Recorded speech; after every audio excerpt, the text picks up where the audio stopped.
সে মানে টিনেজ বয়সে হয়ে থাকে এরকম একটা ঘটনা। আচ্ছা তখন বলতেছে যে মা ইটস সেম এরকম একটা ঘটনা আমি জীবন কাহিনীতে এরকম শুনেছি। হ্যাঁ, তো তুমি এটা শুনে দেখো, তোমার ভালো লাগবে। তো ওই যে আমার শুরু হলো নেশা। তো বেশিরভাগ সময় দেখা যাচ্ছে আমি লেখালেখি করার সময় দেখা যাচ্ছে কানের মধ্যে আপনাদের জীবন গল্পগুলো যে কোনো একটা যেটা ভালো লাগে, যেমন গতকাল রাতে শুনেছি রিমিটটা। তো ওটা শুনে আমি কিন্তু সত্যি কথা যেটা বলবো, মানে আমি প্রেশারের ওষুধ খাই, প্লাস আমার একটা নার্ভের ওষুধ আছে, তারপরে আমাকে একটা অল্প পারে ঘুমের ওষুধও খেতে হয়, কিন্তু তারপরে ভোর 5টা পর্যন্ত আমি চোখ এক করতে পারিনি। হ্যাঁ, যদি কেউ বলে যে আপনি 38 বছরের বয়স্ক মহিলা হয়ে কেন রিমির গল্পটা আপনাকে এত ইফেক্ট করলো কেন? হ্যাঁ, ওই যে রিমির কান্নাটা, এবং আমি চিন্তা করলাম আমার না কেন জানি যে কোনো কাহিনী শুনলে মনে হয় কি ওইটা মনে হয় আমি হয়ে গেছি, এরকম মনে হয় মাঝে মাঝে আমার মনের মধ্যে। থ্যাংক ইউ সো মাচ, খুব ভালো একটা সূচনা বোধহয় হলো আজকের এই অনুষ্ঠানে। আপনার মেয়ে শোনে তার মানে এই অনুষ্ঠান? হ্যাঁ, আমার 2 মেয়ে শুনে। আচ্ছা, তো আপনার বড় মেয়ে কি করছে? আমার বড় মেয়ে এখন নর্থ সাউথে আর্কিটেকচার ইঞ্জিনিয়ারিং ভর্তি হয়েছে। ও শোনে এই প্রোগ্রামটা? জি, ও শোনে। বিউটিফুল। সো হ্যালো বলে দিলাম আমরা আমাদের এই অনুষ্ঠান থেকে। এবং আপনার ছোট মেয়েটা ক্লাস 9 বা 10 উঠবে। আচ্ছা, তো আজকে এই যে ভদ্রমহিলা যিনি আছেন রিমা, তার জীবন গল্পটা আসলে কি আমরা ধারাবাহিকভাবে আপনাদের সামনে উপস্থাপন করতে যাচ্ছি। এবং আপনি বলুন না, আপনার মতো করেই বলুন, আপনি কোথা থেকে শুরু করতে চান? অ্যাকচুয়ালি আমার শৈশব থেকে আমি শুরু করব। তো শৈশব তো আসলে খুব ছোটকালের কথা কিছু মনে থাকে না কারোর, সেগুলো হচ্ছে সবার বাবা মার কাছ থেকে শুনে তারপরে হয়তো আমাদের বলতে হয় ছোটকালে এরকম করতাম ওরকম করতাম। তো আমার যতদূর থেকে মনে আছে আমি তখন থেকে শুরু করব আর কি। তো আমি যেটা, আমার বাবা ছিলেন রোশন হারের ইঞ্জিনিয়ার। আমার বাবারা হচ্ছে 13 ভাই বোন এবং আপন 13 ভাই বোন, মানে একই মায়ের পেটে 13 ভাই বোন? জি। আমার দাদির মোট সন্তান ছিলেন 18 জন, 13 জন বেঁচে ছিলেন লাস্ট পর্যন্ত। আপনার দাদি কি বেঁচে আছেন? জি, আমার দাদি গত 2 বছর হয়েছে মারা গিয়েছে। মাশাআল্লাহ। আমি তো অবশ্যই, এটা আসলে ওই দাদিদের আমলে এটা সম্ভব। আমার মনে হয় না যে বর্তমান আমলে কোনো মেয়ে বা ভদ্র মহিলা যদি কেউ শোনেন তিনি সেন্সলেস হয়ে যেতে পারেন, মানে ওই স্টেজ যাওয়া তো অনেক বড়ের বিষয়। ওকে, হ্যাঁ বলেন প্লিজ। তো আমার যতটুকু মনে আছে, মানে আমার ছোট ফুপু আর আমি, মানে আমার যেটা 11 নম্বর ফুপু আর কি, মানে আমি এখানে বলতে চাচ্ছি যে আমার ফুপু হচ্ছে 11টা। আচ্ছা। বাবার চাচা 2 জন, মোট 13 জন। আচ্ছা। তো বাবা হচ্ছে একদম 13 ভাই বোনের বড়। ও ওকে, মানে সবার বড়। এই 13 জনের মধ্যে আমার বাবা সবচেয়ে বড়। জি। আর ছোট চাচা হচ্ছে 6 ফুপুর পরে, মানে চাচা বাবার থেকে অনেক ছোট। তো আমাদের শৈশবটা এরকম ছিল যে আমরা যতটুকু শুনেছি যে আমার দাদা ভাই মানে গ্রামের খুব গণ্যমান্য একজন লোক ছিলেন, চেয়ারম্যানও ছিলেন। তিনি খুবই জাঁকজমক বর্ণাঢ্য জীবনযাপন করতেন এবং মোট কথা আমাদের পূর্বপুরুষরা জমিদার ছিলেন। যে এই বাড়িটা এখন আর নেই, তবে তো ওইটার ভগ্নাংশ এখনো আছে, কিন্তু এখন আমরা সব বংশধররা ছড়াই ছিটে গিয়েছি। মানে ওটা কোথায় আছে? এটা কুষ্টিয়া। কুষ্টিয়ার জমিদার ছিলেন আপনার দাদা? আমাদের কুষ্টিয়া জমিদার, মানে আমাদের শহর থেকে একটু ভিতরে। আচ্ছা আচ্ছা, ওকে ওকে। তো যাই হোক, ওইভাবে আমরা সারা জীবনই শুনে এসেছি এবং আমরা এলাকায় গেলে ওরকম সম্মান নিয়েই থেকেছি। দাদা ভাইকেও দেখেছি। আমি দাদা ভাইকে খুব বেশি দেখিনি, 4 বছর বয়সে যতটুকু দেখা যায় আমার মেমোরিতে দাদা ভাই চেহারা খুব বেশি স্পষ্ট না। দাদা যান মারা যাওয়ার পরে তখন বাবা ফিল করেন যে দাদিকে একা বাড়িতে রাখা যাবে না, কারণ আমার ছোট ছোট অনেকগুলা ফুপু টুপু আছে। তো তখন আমার বাবা একদম সবাইকেই নিয়ে আসেন, আর আমার চাচু অনেক আগে থেকেই আমাদের কাছেই থাকতেন। একটা জিনিস আমি বুঝতে পারছি যে আপনার বাবা যেহেতু বড় ছিলেন, আপনার দাদার অ্যাবসেন্সে উনি আসলে সবার অভিভাবক হিসেবে দায়িত্ব পালন করেন। দাদা এবং মা, আমার মাও প্রচন্ড ইফোর্ট দিয়েছে সংসারের পেছনে, সেটা মানে না বললেই নয়। তো বাবা হঠাৎ করে একদিন দেখলাম যে একজন মানে বাসায় হারমোনিয়াম, ডুগি, তবলা এরকম নিয়ে আসেন। আমি একটু ইন্টারাপ্ট করছি এখানে, সেটা হচ্ছে যে আপনারা কয় ভাই বোন ছিলেন? ও, আমরা 3 ভাই বোন। 3 ভাই বোন ছিলেন? জি। আপনি বড় সবার? না, আমার ভাই বড়, আমি মেজো, ছোট ভাই। আচ্ছা, তো আপনি যে সময় মেমোরি দিয়ে শুরু করলেন, এটা কত বছর বয়সে আপনার? এটা আমার 4 বছর। 4 বছর বয়সে, মানে স্কুলে তখনও ভর্তি হননি? মানে তখন স্কুলে যাব, সেই বছরই হয়তো স্কুলে ভর্তি। ঠিক আছে, হ্যাঁ বলুন। তারপরে বাবা ডুগি, তবলা, হারমোনিয়াম নিয়ে আসছে, করছে। তা আমরা তো সবাই খুব লাফালাফি করতেছি, কারণ পাশে তো আমি একা না, আমার ছোট ছোট আরো ফুপুরা ছিল। আমি বললাম না যে আমরা সবাই একসঙ্গে থাকতাম। তো বাবা এটা দিয়ে কি হবে, তখন হঠাৎ করে পরের দিন সকালে দেখলাম যে একটা লোক আসতেছে এবং খুব মেলি ভাব আর কি। তো আমরা বুঝতেছি না, তা আমাকে এসে বলতেছে যে এই বাবু এদিকে আসো, মানে এরকম করে আর কি। নাচের শিক্ষকরা একটু এরকম মিলি ভাষায় কথা বলে। তো আমার একটু কেমন লাগতেছে, বাসায় সবাই খুব হাসাহাসি করতেছি এরকম। আবার আমাকে ওই ঘরে যখন বাবা ডেকে নিয়ে গেছে যে আজ থেকে উনি তোমাকে নাচ শেখাবেন, আর আশেপাশ থেকে ফুপু টুপুরা উকি ঝুঁকি দিচ্ছে, মানে ছোট একটা ফ্যামিলিতে যা হয় আর কি, উকি ঝুঁকি দেওয়া কি হচ্ছে ওই ঘরের মধ্যে, এরকম একটা বিষয়। তো যাই হোক, আমি একটু একটু করে নাচ শেখা শুরু করলাম। তারপরে বাবা উনি আসেন, নাচতে আমার ভালোই লাগে, কারণ আমি যেটা শুনেছি আমি নাকি ছোটকাল থেকে মানে অনুকরণ প্রিয় ছিলাম খুব আর কি। মানে যে যেভাবে কথা বলতেছি, যে যেভাবে হাঁটতেছি তার পিছ পিছে ওইভাবে দুষ্টামি করে হাঁটতেছি এরকম আর কি। আর আরেকটা কথা বলি যে আমাদের ফ্যামিলিতে যেহেতু আমার 11টা ফুপু, একটা চাচা, আর তখন শুধু ভাই বোন বলতে আমরা 3 জন, তার মধ্যে মেয়ে আমি একজন। আর আমি ছোটকালতেই স্বভাবত একটু স্বাধীন চেতা, কারণ আমার বড় ভাইটা অসম্ভব ভদ্র এবং ভালো। আর আমি দেখতাম যে যেহেতু এত বড় একটা সংসার, এখানে জেদ না করলে কিছু পাওয়া যাচ্ছে না সহজে, খাবো না, হুমকি দিয়ে দিচ্ছি, আমাকে এখন এই নখ পলিশ টেনে দিতে হবে এরকম আর কি। তো কারণ আমাকে দিতে হলে আমার ছোট ফুপুটা হয়তো মন খারাপ করবে, কিন্তু আমার তখন তো সেই সেন্সটা নাই, আমার লাগবে, আমাকে দিতে হবে, আমাকে দিবা না কেন, এরকম একটা। আর বাবার সঙ্গে আমার সম্পর্কটা খুব বেশি ভালো ছিল, যার জন্য ওই রাত্রে বাবা আসলে বা যখনই সুযোগ পেতাম পুটপুট করে, বাবা জানো এরকম নতুন মেকআপ বক্সটা উঠছে, বাবা জানো নতুন এই পেন্সিলটা আসছে, মানে এটা মাকে এড়ায় বাবা কাছ থেকে নেওয়া আর কি। এবং এটা একটা জিনিস ছিল, কিন্তু কখনোই সেই টাকাটা নিয়ে বা বাবা যদি কিনে দিত আমি একটা কিনতাম না কখনোই, কারণ ওই যে আমার ছোট ফুপুটার আমি এক বয়সের, এবং আমরা একই স্কুলে দুজনে পড়াশোনা করতাম, আচ্ছা একই সঙ্গে, এবং একটাই রিজার্ভ রিক্সা ছিল, দুজনে একটাতেই যাওয়া আসা করতাম।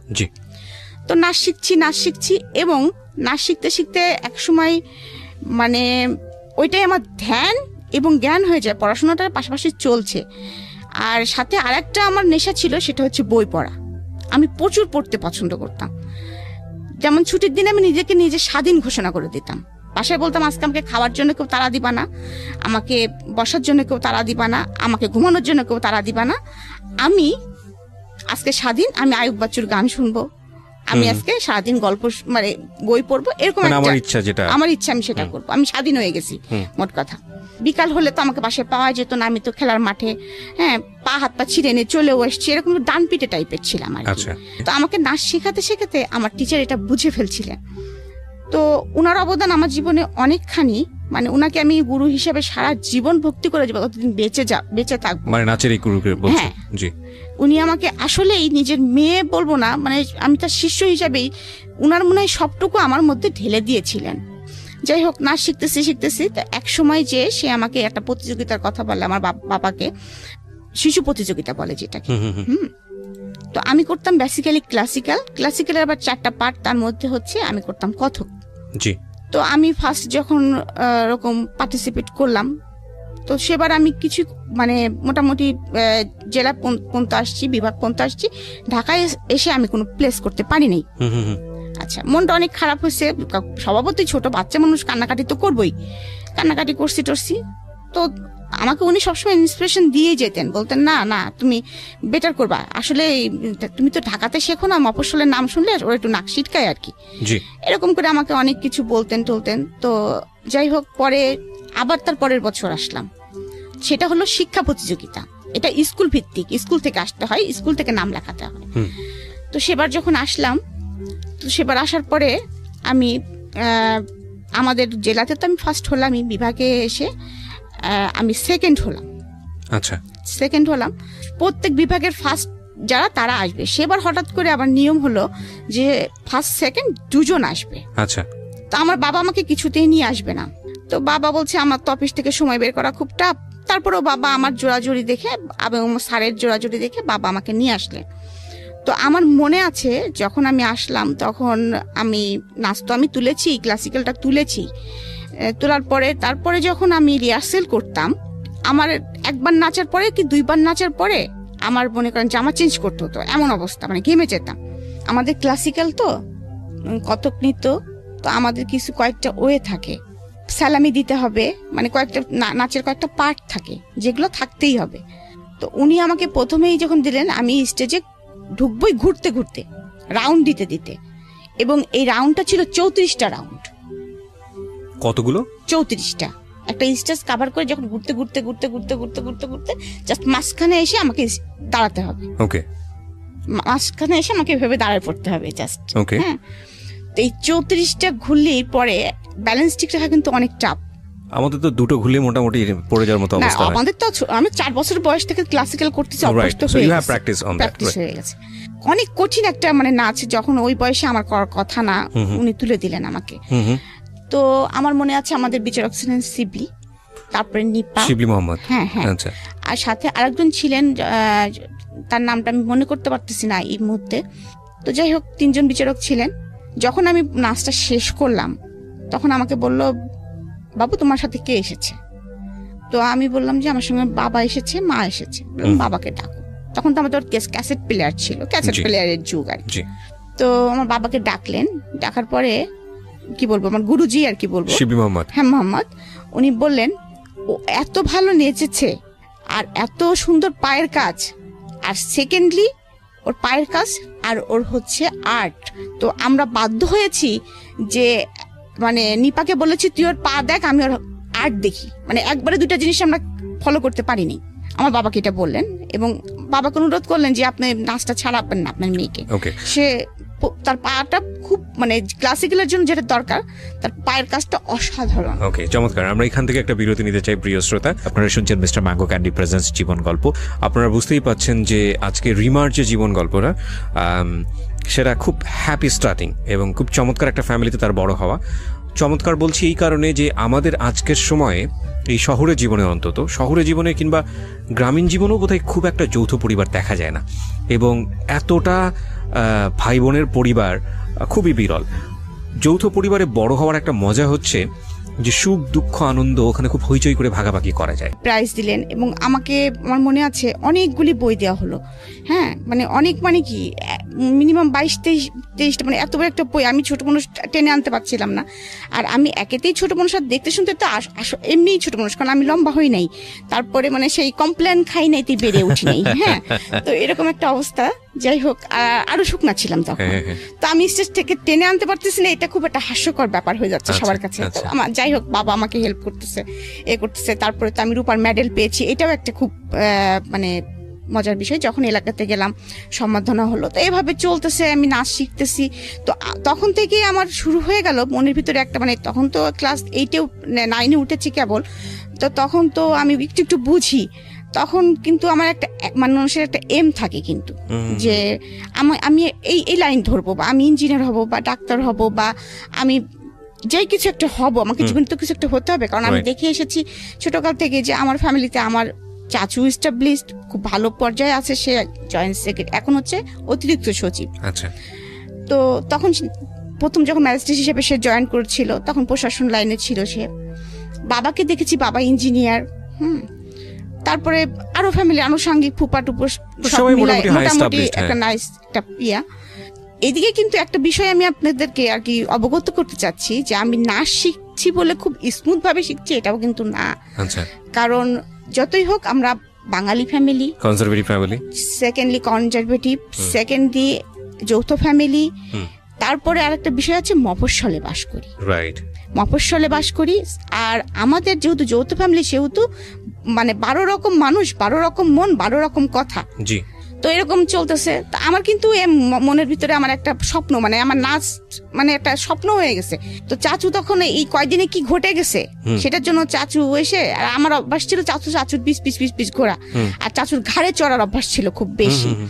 তো আমাকে ঘাড়ে চড়ায় চাচু ওই পেটে একটা এরকম ই করে বলতো রেডিও অন। হ্যাঁ, আর আমার তখন শুরু হয়ে যেত আর কি, বাসায় কদিনে কি হয়েছে জানো, যাচ্ছে এটা হয়েছে এটা হয়েছে। মা বাবাকে ধরে বকা দিয়েছিল, ভাইয়া এরকম দুষ্টামি করেছিল, কি ছোট ফুপু ফুল আপডেট আপনি দিয়ে দিলেন এক সপ্তাহে, চাচাকে পুরো দিয়ে দিতাম আর কি। ওকে। তো এরকম একটা মজার লাইফ আমার চলতেছে আর কি, খুবই মজার। মানে আমি আসলে আমার ছোট শৈশবটা মনে হয় এখনো মাঝে মাঝে স্বপ্ন দেখি। তো আমার টিচার আমাকে নাচ শেখাচ্ছেন এবং একদিন আমাকে শাস্তি দিলেন যে তুই যেহেতু এটা 30 বার প্র্যাকটিস করিসনি, তো শাস্তি আজকে সারাদিন তুই নুপুর পরে থাকবি। বললো সারাদিন তুই নুপুর খুলতে পারবি না, খাবি নুপুর পরে, গোসল করবি নুপুর পরে, এবং তোকে 100 বার প্র্যাকটিস করতে হবে। ওকে। কারণ তার আগে আমার নতুন করে একটা প্রোগ্রাম ছিল। ওকে। তো আমিও জেদ হয়ে গেল, ঠিক আছে তাই হবে, হ্যাঁ তুমি আমাকে বকা দিলা, আমার সবসময় এরকম ছিল, তুমি আমাকে বকা দিলা তো ঠিক আছে। তা মা এত বলছে তুই নুপুর খোলা, আমি না আমি 100 বার প্র্যাকটিস করবো, ওইরকমই মা হয়তো একটু খাওয়াই দিচ্ছে, খাচ্ছি, তারপরে আবার ক্যাসেট ছেড়ে আবার প্র্যাকটিস শুরু করতেছি। এমন হলো সারাদিন নুপুর বেঁধে রাখাতে আমার পা ফুলে গেল। তারপরে তো যাই হোক, পরের দিন যখন আমার টিচার আসছেন, বাবা খুব রেগে গেছেন, তো তুমি এটা কি করছো, আমার মেয়ের পাটা দেখছো তুমি? তা বলে কি আমি মানে উনি তো মেয়েলি ভাষায় কথা বলে, তা বলতেছে ভাইজান আমি তো বলছি কিন্তু ও যে গোসা করে সারাদিন পরে থাকবে আমি তো বুঝতে পারি নাই। তো যাই হোক, কালু মামা বলে যে নিজেই তেল গরম করে আনে, আমার মার কাছ থেকে তেল চায়, নিজে পায়ে মালিশ টালিশ করে। যাই হোক, তারপরে সেবার নতুন করে তো আমি পার্টিসিপেট করলাম এবং আমি 68 মার্ক নিয়ে সেবার আমি 3rd হলাম। আমার সঙ্গে ফার্স্ট হয়েছিলেন শাওন। শাওন মানে হুমায়ুন আহমেদের স্ত্রী শাওন, আমাদের প্রিয় শাওন। ওকে, সো বুঝতেই পাচ্ছেন যে আজকের যিনি গেস্ট তার কালচারালি মানে শৈশবে একটা শক্তিশালী ব্যাকগ্রাউন্ড আছে ইনফ্যাক্ট। হ্যাঁ বলেন প্লিজ। তো তখন থেকে আমার মনের ভিতরে ইচ্ছা যে একটার পর একটা যখন অ্যাচিভমেন্ট করতেছি আমি, যে আমার তখন থিম হয়ে গেছে যে আমি নৃত্যশিল্পী হব। আচ্ছা, এবং এটা হতে হলে কি করতে হয় সেটাও আমি জানি, যে মানে বুঝতে পারতেছি, বিভিন্ন জায়গা থেকে শুনতেছি যে ইন্টারমিডিয়েট পাস করব, আমাকে ইন্ডিয়া যে আমি একটা কোর্স করব, বা আমি রবীন্দ্র ভারতী যে ভার্সিটি আছে ওখানে আমি অ্যাডমিট হব, এরকম একটা মনের মধ্যে একটা স্বপ্ন গুছাচ্ছি। এর মধ্যে আমার বাবা ট্রান্সফার হয়ে কুষ্টিয়ায় চলে আসেন। কুষ্টিয়ায় চলে আসার পরে কিছুদিন আমরা ভাড়া বাসায় থাকি, কারণ আমরা অনেক মানুষ ছিলাম, আমাদের হতো না। তো তারপরে বাবা ওখানে আবার জায়গা কিনে, আমাদের কুষ্টিয়া যেহেতু হোম ডিস্ট্রিক্ট, তো সেখানে বাবা আবার জায়গা কিনে বাড়ি করে ফেলেন, একবারে দোতলা বাড়ি করেন। যখনই বাবা বাড়িটা করেন তখনই হচ্ছে এমন অবস্থা হয় যে আমরা তো ছিলামই, আমার ফুপু টুপু আমার দাদি ছিলামই। তো গ্রাম সাইডে যেসব ফুপুদের বাড়ি ছিল তাদের ছেলে মেয়েরাও সবাই যারা কলেজে ভর্তি হলো সবাই আমাদের বাসায় এসে উঠার পরে তখন হচ্ছে আমি ক্লাস 10-এ অলরেডি উঠে গেছি। 10-এ ওঠা মানে আমার তখন প্রায় 15 বছর বয়স, একেবারে ছোট না, মানে ছোট না বলতে কি একটু বোঝা শুরু করেছি যে আমি একেবারে ছোট না। আমাদের সিস্টেম ছিল দোতলায় আমরা মেয়েরা থাকতাম আর নিচতলায় হচ্ছে সব ছেলেরা থাকতো আর কি। তো বাসা ভর্তি যেহেতু মানুষ এইভাবে চলছে, কিন্তু এখন আমি যেটা বলবো সেটা হচ্ছে যে আমার কৈশোরে পদার্পণ যেটা বলবো আর কি, বয়সন্ধিকালে হচ্ছে যে আমি যে খুব সুন্দর, আমি যে অমক বা আমি তমক, এরকম কমপ্লিমেন্ট কখনো আমাকে ফ্যামিলি থেকে দেওয়া হয়নি কখনো। উল্টো আরো কমপ্লিমেন্ট পেতাম যে শর্ট এর কখনো বিয়েই হবে না, লম্বা হতাম না যেহেতু। আর যেহেতু ওই যে ডান পিঠের স্বভাবটা ছিল, তার জন্য আমি কিন্তু আমার গায়ের রং কিন্তু 2 ভাগ থেকে চাপা। তো স্কুলে যেতাম যখন, তখন দেখতাম যে কিছু কিছু ছেলেরা সাইকেল নিয়ে পিস যাচ্ছে, তো মজাই লাগতো আর কি, মজা লাগতো কি রে এই ছেলেটা পিস আসে কেন। আবার এমনও আছে কোনোদিন এসে হয়তো বলেও দিতাম বাসায় যে ভাই জানিস যাচ্ছিলাম আমাদের পাড়ার অমুক ছেলেকে দেখলাম, মানে ফুপাতো ভাই তো মেলাগুলায় বাসায়, আমার ভাইকেও বলতেছি, আমার ফুপাতো ভাইদেরকে বলতেছি যে তারা আবার কি করছে, দেখা যাচ্ছে তাকে যে শাসায় থুয়ে আসছে, তুই আমার বোনের পিস গেছিস কেন। এটা হয়তো বা আমি জানিও না বা আমার বাবাও জানে না। তো এইভাবে চলতেছে। যাই হোক, ওই সময় আমার তখনও স্ট্যান্ড বাই 2 ফুপুর বিয়ে হয় নাই। তো আমাকে নিয়ে প্রচন্ড ঝামেলা শুরু হলো। মানে আপনার পিছে এরকম ভাবে?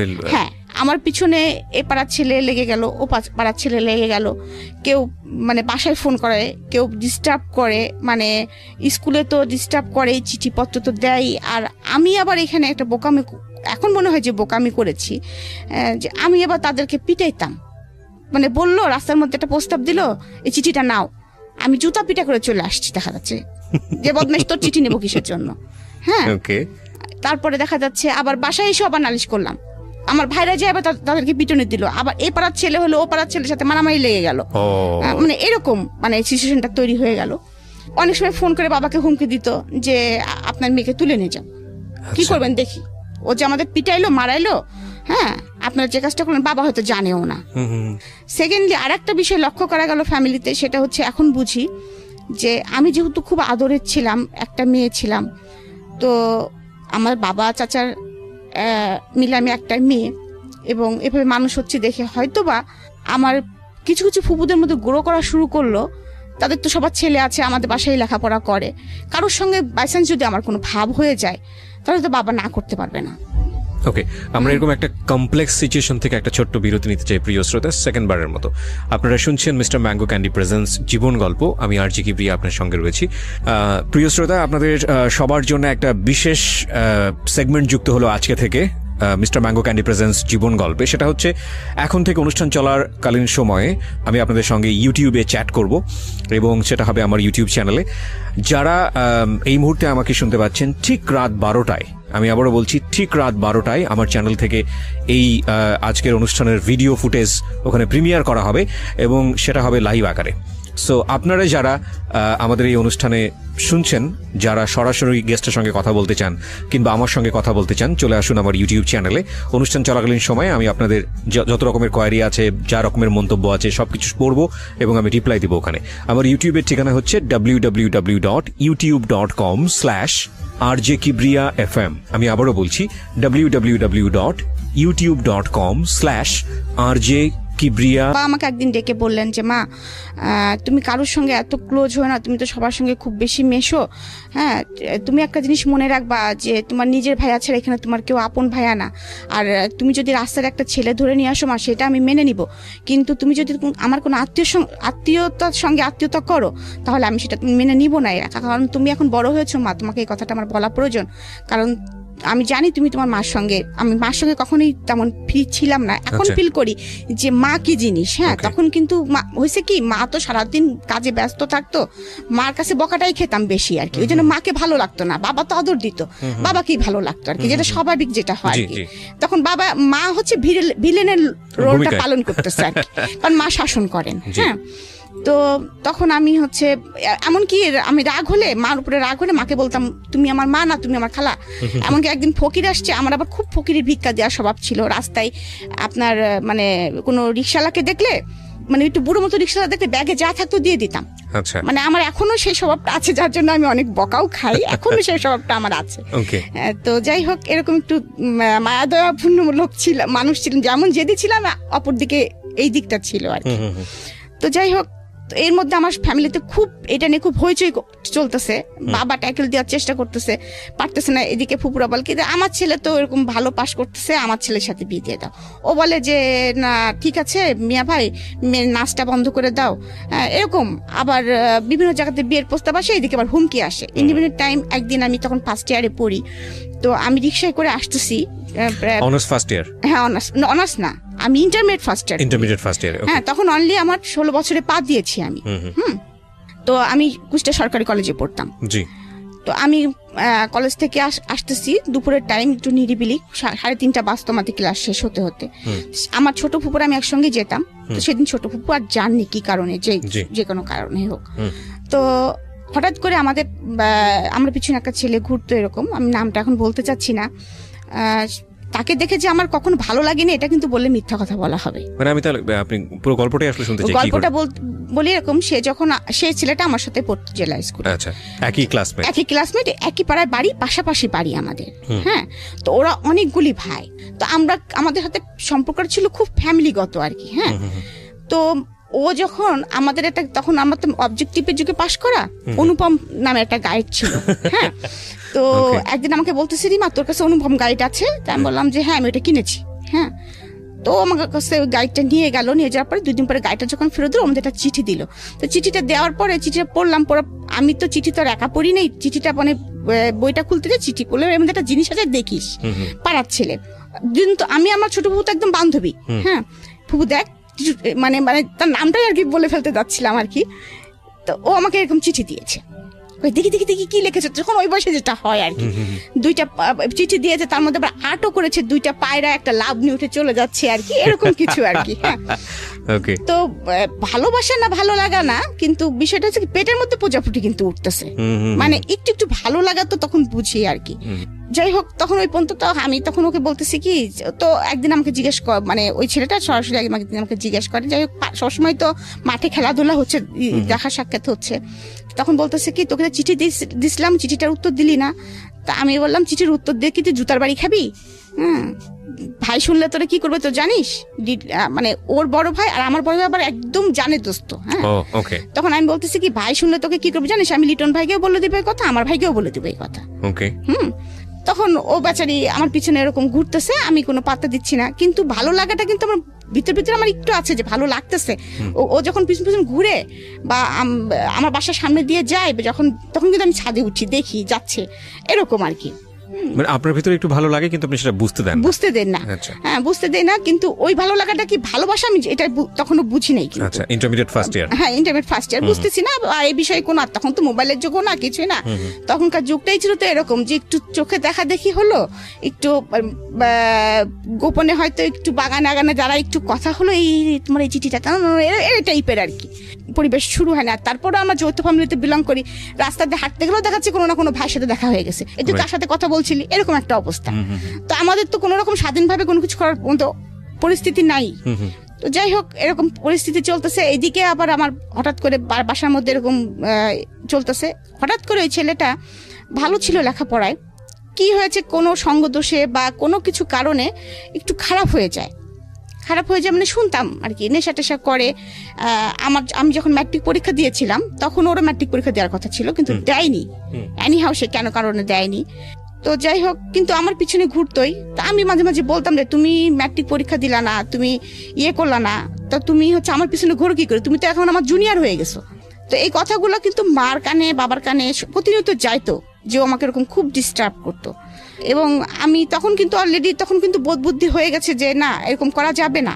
হ্যাঁ, কারণ ও যেহেতু ম্যাট্রিক পরীক্ষা দেয়নি, খারাপ ছেলেদের সাথে মিশে গেছে, ভালো লাগাটা আমার দূর হয়ে গেছে, সোজা কথা, আর ভালো লাগাটা নাই।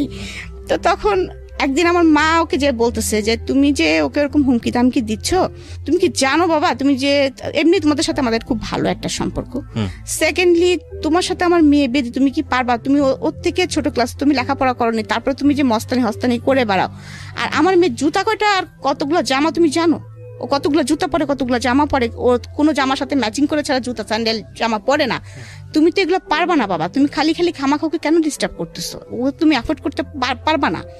যাই হোক, আমার মা এই ডায়লগটা মনে হয় সবাইকেই দিতেন, যে ফোন করতো তাকেই মনে হয় ডায়লগটা দিতেন। এটা একটা মজার বিষয় যে আমার জুতার খরচ কেউ অ্যাফোর্ড করতে পারবে না। হ্যাঁ, কারণ আমার জুতার প্রতি খুব দুর্বলতা ছিল, প্রচুর জুতা কিনতাম। যাই হোক, তো এরকম একটা পরিস্থিতি, কলেজ থেকে আসতেছি আমি, আসার পরে আপনাকে কি বলবো আর কি, হঠাৎ করে কয়েকটা ছেলে আমার রিক্সাটা ঘিরে ধরে, মানে আমি যেটা একদম অপ্রস্তুত ছিলাম, এবং পরে দেখি ও আছে সাথে। তো অনেক কথা কাটাকাটি হচ্ছে ওর সাথে আমার, ও বলতেছে তুই এখনই যাবি আমার সাথে, তোকে আমি এখনই বিয়ে করবো, তুলে নিয়ে যাই বিয়ে করবো, দেখি কার ক্ষমতা কে ঠেকায়। আমি বলছি কেন তোমার সঙ্গে আমি যাবো, তুমি কেন আমাকে বিয়ে করবা, আর তুলে নিয়ে বিয়ে করার কেস, তোমার বিয়ে করতে হলে আমার বাসায় আসো, খালাম্মাকে বলো।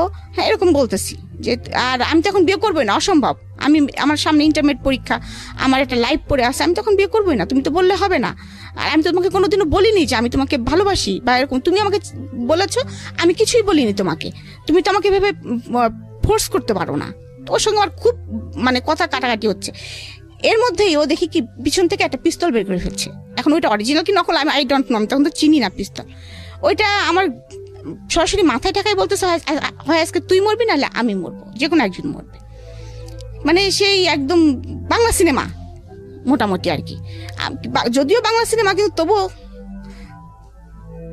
তবু ওইটা আমি মানে রিয়েলাইজ করতে পারতেছি যে আমি কি মুভমেন্টে আছি। যাই হোক, ওরকম যখন রাস্তার মধ্যে বিতর্কটা চলতেছে, তখন আমাদের মানে আশেপাশে যায় না কিছু ছেলে পেলে, ওরা দেখছে যে আপুর সাথে এরকম হচ্ছে।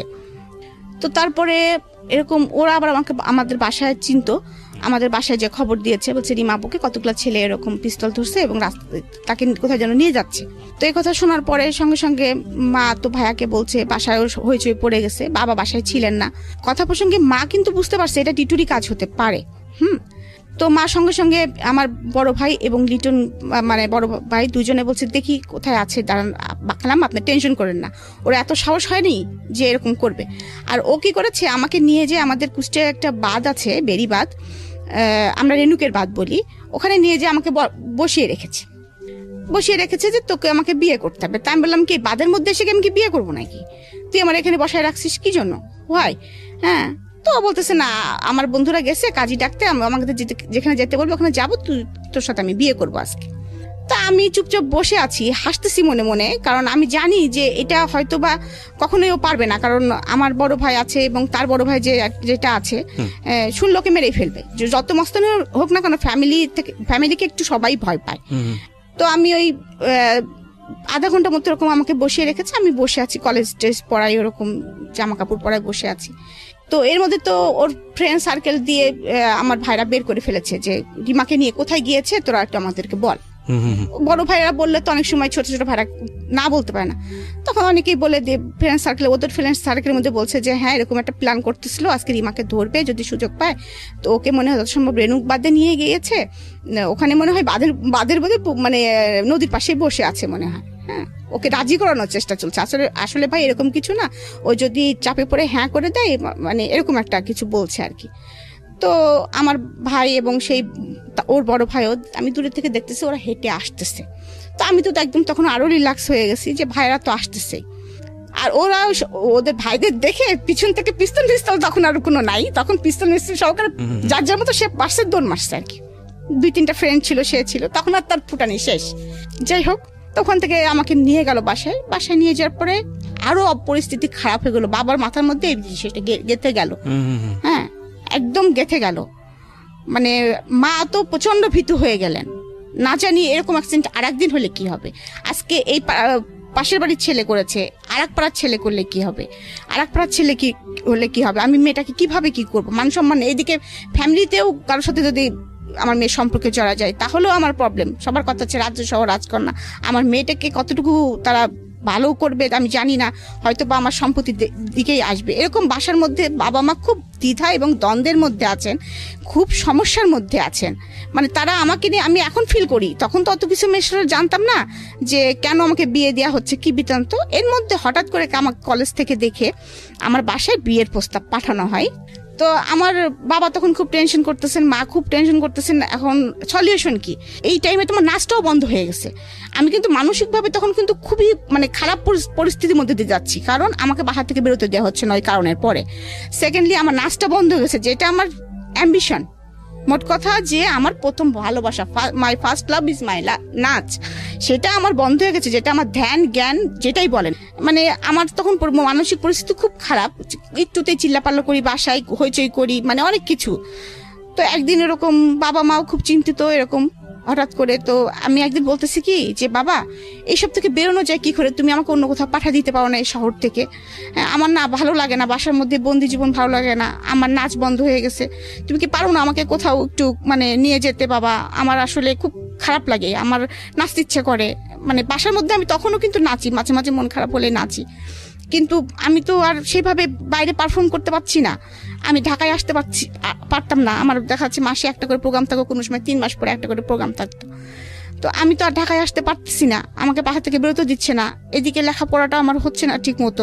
কি বলবো, তখন অনেকটাই মানসিক অবস্থা এমন ভেঙে গেছে, মানে আমি বলতে পারবো না, মানে আপনাদেরকে বোঝাতে পারবো না যে আমি মানে একটা মানে হিংস্র মানুষ থাকে না, মানুষ পাগল মানুষ থাকে না, কিছু খাওয়া নেই দাওয়া নেই, খাচ্ছি না দাচ্ছি না, কেউ কিছু বললেই ছুঁড়ে মারতেছি।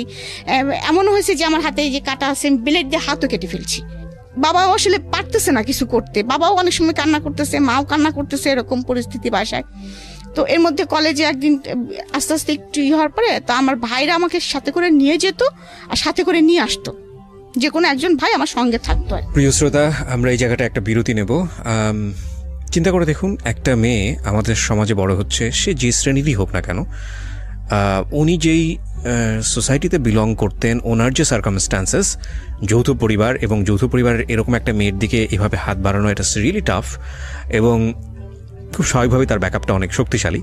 তার বাবা রোডসান হাইওয়েতে, তার এক চাচা সেই মুহূর্তে government officer, first class gazetted officer, সুতরাং সেই দিক থেকে কিন্তু তার একটা অনেক বড় ব্যাকআপ আছে। এবং তার যে কালচারাল ব্যাকগ্রাউন্ড, সেখানেও সে অত্যন্ত মানসিকভাবে শক্তিশালী একজন মেয়ে হিসেবে বড় হয়ে উঠছে। কিন্তু তারপরেও আমরা আমাদের সামাজিকতার কথা চিন্তা করে একটা পরিবার যখন এই ধরনের একটা ঘটনা ঘটে কতটা ইনসিকিউর মনে করি এরকম একটা ঘটনাকে। এবং দেখুন যে প্রাণোচ্ছল একটা রিমাকে আমরা পেলাম শৈশবে, কিশোর জীবনের শুরুতে একেবারে বয়সন্ধিকালের সেই সময়টাতে এসে কিন্তু একটা ভয়ানক রকমভাবে ওকে একটা কনজারভেটিভ এনভায়রনমেন্টে বন্ধ করে ফেলার চেষ্টা করা হচ্ছে। এবং ওখানে উনি বলছিল যে আমার দোষটা আসলে কি, আমি তো কাউকে বলিনি যে আমাকে তুলে নিয়ে যাও, বা আমি তো কাউকে বলিনি যে, বা আমি তাকে লাভও করি না সেই অর্থে। তো সেই জায়গাটা থেকে এরকম একটা কমপ্লেক্সিটি তার লাইফে চলে আসলো। তার স্বপ্নের জায়গাটা, তার যে নাচ, সেটা বন্ধ করে দেওয়া হয়েছে এবং অন্যরকম একটা এনভায়রনমেন্টের মধ্যে তাকে ফেলে দেওয়া হয়েছে। এখান থেকে জীবনটা কোথায় যাবে সামনের দিকে সেটা আমরা দেখব ছোট্ট একটা বিরতির পর। আপনাদেরকে মনে করিয়ে দিচ্ছি, আপনারা শুনছেন মিস্টার ম্যাঙ্গো ক্যান্ডি প্রেজেন্স জীবন গল্প। আমি আরজি কিবরিয়া আপনার সঙ্গে রয়েছি। এবং প্রিয় শ্রোতা, আপনাদের সবার জন্য একটা বিশেষ সেগমেন্ট যুক্ত হলো আজকে থেকে মিস্টার ম্যাঙ্গো ক্যান্ডি প্রেজেন্স জীবন গল্পে। সেটা হচ্ছে এখন থেকে অনুষ্ঠান চলার কালীন সময়ে আমি আপনাদের সঙ্গে ইউটিউবে চ্যাট করব, এবং সেটা হবে আমার ইউটিউব চ্যানেলে।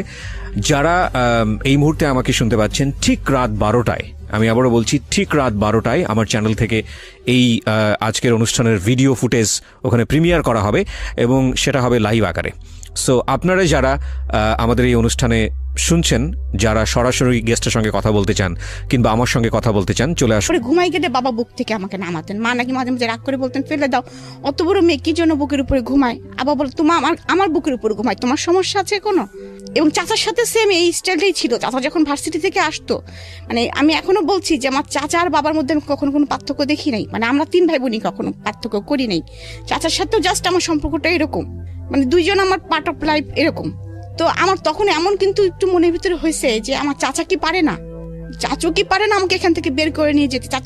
চাচুর পোস্টিং ছিল তখন কুমিল্লাতে। ইভেন আমি চাচুকে বলেছি, চাচু তুমি আমাকে নিয়ে যেতে পারো না, তোমার ওখানে গেলেও তো আমার ঝামেলা হয় না, তুমি তো একটা ভালো ইসের মধ্যে বিলং করো, আমাকে তো কেউ ডিস্টার্ব করতে পারে না, আমি তো নাচটা কন্টিনিউ করতে পারি, কুমিল্লা থেকে ঢাকা তো অনেক কাছে। জানি না কি অজানা কারণে আমার চাচু করে রেসপন্স করে নাই, মন খারাপ করছে, কাঁদছে, মা তুমি পড়াশোনা করো, মন খারাপ করো না, এরকম অনেক কথাই বলেছে। কিন্তু আমার মামারা, আমার আবার 2 মামা আর আমার মা একা, আমার মা বড়। আমরা আবার ছোটকাল থেকে দেখেছি বাবা মানে আমাদের ফ্যামিলি আর মামাদের ফ্যামিলি মনে হয়েছে এক। আমরা মানে অনেক বড় হওয়ার পরে বুঝছি যে মামার ফ্যামিলি আর চাচাদের ফ্যামিলি আলাদা, মানে এটা হয় আর কি। আমরা মনে করতাম যে একই। তো এরকম একটা পরিস্থিতিতে যাচ্ছি, কিন্তু মামারা কিন্তু চায়নি যে, বড় মামা কিন্তু বলেছে যে বু তুমি যদি না পারো মেয়ে আমার কাছে দিয়ে দাও, কারণ আমার বড় মামা তখন খুলনাতে থাকতেন।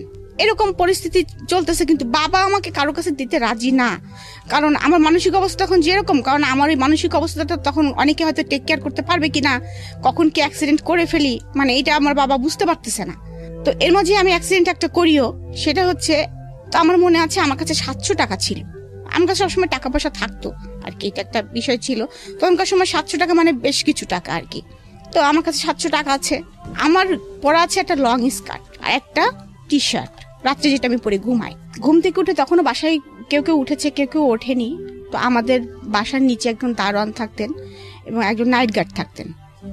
তা আমি আমাদের আবার বাসাটা অনেক পিছনে, সামনে অনেক বড় লবি এবং সামনে খুব বড় একটা গেট, ওইটা পার হয়ে তারপরে যেতে হয় রাস্তায় আর কি। কাউকে কিছু বলতেছি না, আমি একাই সকালবেলা ঘুম থেকে উঠে ওই 700 টাকা হাতের মধ্যে নিয়েছি, কোনো পার্সও না, এবং ওই নাইট ড্রেস পরার মতো অবস্থায় আছি। ওই অবস্থায় আমি সোজা হাঁটা ধরছি, কোথায় যাব আমি নিজেও জানি না। আমার মনে হয়েছে আমার একটু বুক ভরে নিঃশ্বাস নিতে হবে, আমাকে একটু বাঁচতে হবে, আমার ভালো লাগছে না, আমি কোথায় যাব নিজেও বুঝতেছি না। কিন্তু কারণ আমার তো তেমন কেউ নাইও, আমার কারোর সাথে তেমন কোনো ফ্রেন্ডশিপ নেই, বা মানে ফ্রেন্ডশিপ আছে কিন্তু এরকম আস্থা করা যায় এরকম কারো সেরকম কেউ নাই। যারা আছে সবাই ফ্যামিলি মেম্বার, আমার ফুপু, আমার ভাইরা, এরকম ফ্যামিলির ভিতরে আমাদের যত মেশা। বান্ধবী কিছু আছে, তাদের বাসায় যাইটাই, কিন্তু তাদের কথা তখন মাথায় আসে নাই আর কি। আমার মনে হচ্ছে কি যে ঢাকায় আমি নাচি না, আমি ওখানে গেলেই মনে হয় কিছু একটা করতে পারবো, এই চিন্তা করে বাস স্ট্যান্ডে চলে গেছি। বাস স্ট্যান্ডে চলে যাওয়ার পরে আমি ওখান থেকে একটা বাসে উঠে পড়ছি, যে বাসটা ঢাকায় যায় এটা শুনছি আমি। তো আমার তো রাত্রেও মনে হয় আমি কিছু খেয়েছিলাম না, সকালেও আমার খাওয়া দাওয়া কিছু নাই। আর তখন তো বাসে আসতে অনেক মানে হাঙ্গামা হতো আর কি, মানে ওই ফেরি পার্কটার অনেক ঝামেলা। তা আমার পাশে যে লোকটা বসে আছে, আমি কিন্তু কয়েকবার বমি করেছি এর মাঝে, বাসের মধ্যে কয়েকবার বমি করেছি, উনি আমাকে পলিথিন কিনে দেন। আমার কিন্তু অত কিছু মনে নেই। তারপর ঢাকা গাবতলীতে যখন এসে থামছি, তখন কিন্তু আমার মনে হচ্ছে যে আমি কোথায় যাব, ঢাকাও তো কাউকে চিনি না, যাব কোথায়? হঠাৎ করে আমার মনে হলো যে আমি যখন ঢাকায় যে প্রতিযোগিতাগুলো করতে আসতাম, তখন আমি যে মামার বাড়িতে উঠতাম, তার বাসা হচ্ছে গ্রিন রোডে ছিল। আমি একটা সিএনজি লেখে জিজ্ঞেস করতেছি, আপনি কি গ্রিন রোডে যাবেন? তো বলছে যে হ্যাঁ যাব। তো উনি আমাকে যে ভাড়াটা চায় আমি সে ভাড়াতেই উঠে পড়ি, এবং মানে ওনার বাসায় একদম রাস্তার সাথে, গ্রিন রোড রাস্তার সাথে ছিল, এবং 7 নম্বর রোড, এটা আমার মনে আছে। আমি বলেছিলাম 7 নম্বর রোড। নিয়ে আসার সঙ্গে সঙ্গে আমি বুঝতে পারি যে এটা আমার মামার বাসা, মানে ওখানে অনেকগুলো ফ্ল্যাট, মামার ফ্ল্যাটটা চিনতে পারি। মামার বাসায় যাই, মামি আমাকে দেখে তো একদম হতভম্ব, যে কল্পনাই করতে পারে নাই আমি কোথা থেকে আসবো, একা আসছিস, কি ব্যাপার। তো হয়তো বা তারা বড় মানুষ, বুদ্ধিমান মানুষ, হয়তো বা আমার বাবাকে জানিয়েছে এমন কিছু হয়েছে, বা বাবাও বলেছে যে এরকম অবস্থার মধ্যে যাচ্ছে। তো ওখানে একদিন আমি ছিলাম, তারপরে বাবা আবার আমাকে চলে আসে, বাবা আমার সঙ্গে সঙ্গে গাড়িতে করে চলে আসে, এসে আমাকে আবার নিয়ে যায়। নিয়ে যাওয়ার পরে তখন আবার মনে হলো যে আবার কেমন যেন একটা, মানে ওইটাও একটা ভুল করতে যাচ্ছিলাম, যে আমি হারাই যেতাম। তখন মনে হলো আমি, বাবা আমাকে ধরে খুব কাঁদছে, তুমি এইভাবে বাসা থেকে কেন বেরোইছো? হ্যাঁ, তোমার যদি একটা অ্যাক্সিডেন্ট হতো, রাস্তার মধ্যে কোনো অঘটন ঘটতে পারতো, তুমি চেনো না, কিছু না, তুমি কেন বেরোইছো? তাহলে তোমাকে তো আমরা কোনোদিনও পেতাম না, তুমি কোথায় যেতা? আমারও তখন আমার মনে হয়েছে, তাই তো, আমি কোথায় যেতাম? তখন আমি বলছি, বাবা তুমি একটা কাজ করো, আমি কি বিয়ে দিলে স্বাধীন হব? সবাই তো দেখি বিয়ে দিলে আর কেউ কিছু, কারোর কিছু হয় না, কাউকে কিছু বলে না, অনেক স্বাধীনতা এসে যায়। তো আমি কি বিয়ে, আমাকে তাহলে বিয়ে দিয়ে দাও বাবা। মানে আপনি নিজেই বললেন? নিজেই বলতেছি। আচ্ছা। হ্যাঁ, বাবা বলতেছে যে তোমাকে বিয়ে দিয়ে দিব, তোমার বড় বড় 2টা ফুপু আছে, তাছাড়াও মানে বাবা একটু দ্বিধা করতেছে, আবার চিন্তা করতেছে না এটাই হয়তো ওর জন্য রাইট, এমন কারণ বাসা থেকে বেরোতে পারছি না। আবার এমনও কথা হচ্ছে যে মেয়ে বিয়ে দিলে একদিনও শ্বশুর বাড়ি যে ভাত খেতে পারবে না, যে মেয়ে কিছু করেই না। তো তার মধ্যে হঠাৎ করে এরকম একটা বিয়ের প্রস্তাব আসে হঠাৎ করে, এবং বাবাও হঠাৎ করে দেখে যে ছেলেটা অনেক ভালো, খোঁজ খবর নিয়ে দেখে, এবং তাদের যে কলিগ লাইফ ছিল, সবাই অনেকে বলছে যে 5 ওয়াক্ত নামাজ কালাম পড়ে, এবং খুবই ভদ্র ছেলে, এক বাপের একটা ছেলে, ওরা 5 বোন, এবং ওর বাবা এখনো চাকরি করে, কুষ্টি শহরে 4 তলা বাড়ি আছে ওদের। যদি কাশিম সাহেব আমার মেয়ে থাকতো, তাহলে আমি এই ছেলেকে সাথে বিয়ে দিয়ে দিতাম, এরকম মানে তার সম্বন্ধে এরকম গুড সংবাদ পায় বাবা সবসময়। আর আমি সবসময় বাবাকে ছোটকাল থেকে কেন জানি বলতাম, বাবা আমাকে আর্মি পার্সনের সাথে বিয়ে দিও, কারণ আমি যে শর্ট ছিলাম, মনে ওদের একটা কষ্ট ছিল আর কি, মানে সেই জন্য বলতাম কি, বাবা আর্মি ছেলেরা তো অনেক লম্বা হয়, আমাকে লম্বা ছেলের সাথে বিয়ে দিবা। এই ছেলেটা আবার অনেক লম্বা, 5 ফিট 11। তো ওইভাবেও কিন্তু আসলে মানে আমার বিয়ে হয়ে যাচ্ছে, আমি বুঝতে পারতেছি না। তো আমার মনে নেই সঠিক কারা কারা দেখতে আসছিল আমাকে। তো আমি সেদিন মনে হলো কি যে আমি একটু স্বাধীন, কারণ স্বাধীন মনে হলো কি যে অনেকদিন বাইরে যাইনি, অনেকদিন সাজিনি। আমি আবার সাজতে গুজতে খুবই পছন্দ করতাম। আমার চুলগুলো ছিল অনেক লম্বা লম্বা, এবং খুব সুন্দর চুল ছিল আমার মাথায়। তো আমি মাকে বলছি, মা দেখতে আসলে কি শাড়ি পরা যায়? তো মা বলছে হ্যাঁ যাই। তো আমি বোকার মতো মার শাড়ি বাছতেছি, কোন শাড়িটা পরবো। হ্যাঁ, মানে আমি সেদিন অনেক মানে আনন্দ পাচ্ছি, কেন জানি মনে হচ্ছে যে আমি জীবনে একটা স্বাধীন জীবন যাপন করতে চাচ্ছি। হ্যাঁ, যাচ্ছি এরকম। তো আমি মার একটা শাড়ি পছন্দ করেছি, মানে সেজেছি। বাবাকে বলেছি, বাবা তুমি নাস্তা কিনতে যাচ্ছ, আমার জন্য পেস্ট্রি নিয়ে এসো। আমি আবার পেস্ট্রি খেতে খুব পছন্দ করতাম। আমার জন্য গোলাপ ফুল নিয়ে এসো, আমি কিন্তু মাথায় গোলাপ পরবো, এরকম। তো যাই হোক, তারা আমাকে দেখতে আসছে। আমাদের ড্রয়িং রুমটা ছিল নিচে, আমরা দোতলার থেকে আমাকে নিচে নামা নিয়ে আসছে। ওরা আমাকে বিভিন্ন প্রশ্ন করতেছে। দু একটা মনে আছে প্রশ্ন? 2-1টা প্রশ্নের মধ্যে যেমন নামাজ পড়তে পারি কিনা, তারপরে কোরআন শরীফ পড়েছি কিনা, তারপরে কিসে পড়ি, কোন সাবজেক্টে পড়ি। এর মধ্যে আর একটা ছিল যে তখন একটা নাটক হচ্ছিল, হেলাল নামের একটা চরিত্র ছিল আমাদের মধ্যে, ইন্দ্রধরক মিলনের মানে একটা নাটক হচ্ছিল টিভিতে। হেলাল নামের কাউকে চেনেন কিনা, এই নাটকটা আপনি দেখেন কিনা? হ্যাঁ হ্যাঁ হ্যাঁ, সম্ভবত রূপকথা। হ্যাঁ হ্যাঁ, তখন বলছি নাটকটা হচ্ছে, তখন তো আমাদের বিটিভি চলতো, এবং তখন ওই নাটকগুলো আমরা খুব আগ্রহ সহকারে দেখতাম। তো আমি তখনও জানি না আমার হাজবেন্ডের নাম হেলাল, এই জন্য আমাকে প্রশ্ন করতেছে। হ্যাঁ, তখন বলতেছে হেলালের চরিত্রটা আপনার কাছে কেমন লাগে? কিন্তু ওখানে তো খালেদ খান তো ওখানে ভিলেন পুরা।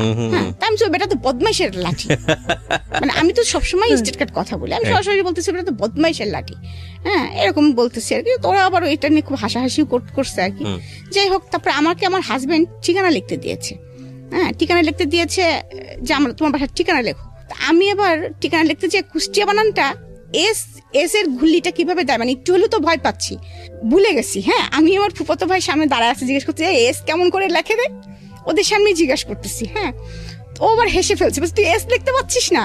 যাই হোক, এই পার্টটা চলে গেল এবং ওরা আমাকে দেখে আমাকে কিছু টাকা, একটা খাম দিল হাতে ধরায়। তো যখন আমি দোতলা সিঁড়ি নিচতলা থেকে, তো বললো তুমি এখন যাও, তোমার সাথে পরে আবার কথা হবে। বাবা বললো মা তুমি উপরে চলে যাও। তা আমি উপরে চলে যাচ্ছি আর ওই টাকাটা গুনতেছি আর হাসতেছি, দেখতেছি যে ওখানে 2000 টাকা আমার না এরকম সামথিং কিছু, এবং বলতেছি আমার ছোট ফুপু আমার সাথে আছে। আমি বলছি দেখ ফুপু, কালকে যাই একটা জিন্সের প্যান্ট কিনবো, একদম ঝাঁকানাকা একটা ব্লু প্যান্ট দেখে আসছি, ওইটা আমি কিনবই। এরকম আমার যে বিয়ে হয়ে যাচ্ছে আমি এটা বুঝতে পারতেছি না। আমার একটা মা একটা সাদা পাঞ্জাবির উপরে ফেব্রিক্স করে আমাকে যে পাঞ্জাবিটা বানাই দিয়েছে না, ওইটার সাথে আমি ব্লু প্যান্ট দিয়ে পরবো, মানে এরকম করে বলতেছি। খুব খুশি হয়ে গেছে টাকাগুলো হাতে পেয়ে। এরকম 2-3 দিন যাওয়ার পরে আবার শুনি আমাকে দেখতে আসবে। এবার কারা আসবে? এবার মুরব্বী মহলরা আসবে। আচ্ছা, ওই হেলাল সাহেবের মুরব্বী যারা ছিলেন, হ্যাঁ, আমার মানে শ্বশুর আসবেন, শাশুড়ি আসবেন, আরো খালা শ্বশুর টশুর যারা আছেন তারা আসবেন, এবং তারা পাকা কথা বলবেন। এটা তো আর আমাকে বলা হয় না, আমাকে বলছে দেখতে আসবেন। আমি বলছি বাবা বারবার আমার যেতে ভালো লাগছে না, এদিন কি শাড়ি পরতে হবে? বাবা বলছি ইচ্ছে হলে পরো, না হলে না পরো। তো সেদিনও শাড়ি পরলাম, কিন্তু সেদিন আমি কেন জানি ভয় পাচ্ছিলাম। তো যাই হোক, দেখতে আসে আমার শাশুড়ি, এখন জানি সে আমার শাশুড়ি, তখন আমার শাশুড়ি ছিলেন না আর কি। তো ওই মহিলাটা আমাকে বললেন দাঁড়াতে বললেন এবং হাঁটতে বললেন। হ্যাঁ, তো দাঁড়াতে এবং হাঁটতে বললেন। আমার এটা খুব প্রেস্টিজে লেগে যায়। এবং আমার ছোট ননদ ছিল সাথে, ছোট ননদ মানে এখন সে ছোট ননদ, একটা মেয়ে ছিল আর কি সাথে, অল্প বয়স্ক। ওর সঙ্গে দেখলাম যে আমাকে মাপ দেওয়া হচ্ছে, কারণ তাদের ছেলে লম্বা, আমি শর্ট, ওরা তো প্রথমে এসে দেখে গেছে এটা। যখনই আমাকে মাপ দেওয়া হচ্ছে, আর আমার তো শর্ট নিয়ে আমার একটু প্রবলেম ছিলই, মানে মনের ভিতরে আমি একটু ছোট ছিলামই, আমি হাউমাউ করে ওখানে কান্না করে দিছি যখন, তখন আমার বাবা আসেনি, মা তখন ওখানে ছিলেন। মেয়েরা যেহেতু উপরে বসছে আর বাবা হচ্ছে ছেলেদের নিয়ে নিচে বসছে আর কি। পরে মা কিভাবে পরে আমাকে বলছে মা তুমি ঘরে চলে যাও। আমি ঘরে চলে গেছি। তখন মা মনে হয় বাবাকে কিছুটা হলো বলেছে। তো আমার বাবা নিজ থেকেই ওনাদেরকে তখন বলেছে আমার মেয়ে আমি বিয়ে দিব না। তখন আমার শ্বশুর নাকি জিজ্ঞেস করেছে যে কেন দিবেন না? আমরা তো দেখলামই না, মামনির মুখটা তো আমাদেরকে দেখালেন না, মেয়েরা উপর থেকে দেখেছে, ছেলেদের সামনে, তখন আমার শ্বশুরদের সামনে আমি যাইনি। তখন বলতেছে যে না আমার মেয়ে, বাবার এটা শুনে মন খারাপ হয়েছে যে আমাকে মাপ দিয়েছে ওরা। হ্যাঁ, আর আমাদের ফ্যামিলির তো এরকম না, এত অড না যে এখনো মেয়ে তোমার দাঁত দেখি, মেয়ে তোমার চুল দেখি, এই টাইপের তো না। হ্যাঁ, বাবার এটা অবশ্যই প্রেস্টিজে লেগেছে। তো বাবা বলছে আমার মেয়ে আমি এখানে বিয়ে দিব না, এখানে বিয়ে দিব না বলছে, আসলে আমি মেয়ে না এখন বিয়ে দিতে চাচ্ছি না, মানে কায়দা করে যা বলার হয়তো বাবা বলেছে এরকম। তখন আমার শ্বশুর নাকি বলেছে দেখেন আমরা আসলাম, ঠিক আছে মামনিটাকে দেখি, বিয়ে দিবে না আপনি পরে ডিসিশন নিন, আমাদেরকে একটু এক নজর দেখতে দেন। তো আমার মনে আছে যে আমাদের উপরেও একটা বসার রুম ছিল আর কি, তো ওনাদেরকে ওখানে ডেকে নিয়ে আসা হয়, এবং আমি আর সামনে যাব না, কিছুতেই যাব না। আমার তখন একদম শুরু হয়ে গেছে, না আমি যাবো না, সামনে যাবো না, ওদের সামনে যাবো না, ওরা আমাকে মাপ দিচ্ছে, কি করছে না করছে, আমি যাবো ওদের সামনে। তো জোর করে ওয়ান কাইন্ড আমাকে ধরে নিয়ে আসা হয়। তো আমি যখন রুমে ঢোকার পরে বসতে বললো, বসলাম। তো আমার শ্বশুর ঢাকায় নিয়ে আসেন, আমি বাবা আমার তখন আর ওইগুলো মনে নেই। আমি তখন দেখতেছি যে আমি একটু স্বাধীন হয়েছি, আমি কেনাকাটা করতে পারতেছি ধুমসে, যে শাড়িটা চাচ্ছি বাবা দিচ্ছে, যে জামাটা চাচ্ছি দিচ্ছে, মানে সবকিছু মোটামুটি ইয়ে করতেছি। এবং সোনার দোকানে যা চাচ্ছি, মানে এরকম সোনা কিনতে কিনতে আমি প্রায় 50 ভরি সোনা কিনে ফেলছি। এমনও কথা বাবাকে বলতেছি, বাবা আমার কি এই বিয়েটা পরে যখন আরেকটা বিয়ে হবে তখনও কি আবার তুমি আমাকে দিবা? হ্যাঁ, এবং so fine, this is the thing that ওনার মেন্টাল ম্যাচুরিটিটা কি ছিল। বাট এখানে আমার কথা বলার আছে, আমি জানি না যে সামনে কি ঘটবে, বিকজ কিছু তো প্রেডিকশন তৈরি হয়, সব মানুষেরই তৈরি হয়। যারা জীবন গল্প শুনছেন তারা হয়তো বুঝতে পারছেন যে কিছু একটা ঘটতে যাচ্ছে, যেটা হয়তো তাদের ভাবনার সাথে মিলেও যেতে পারে। কিন্তু আমার কথাটা হচ্ছে যে আপনার বাবা বা ফ্যামিলির যারা মেম্বাররা ছিলেন তারা তো আপনার মেন্টাল ম্যাচুরিটিটা বুঝতেন।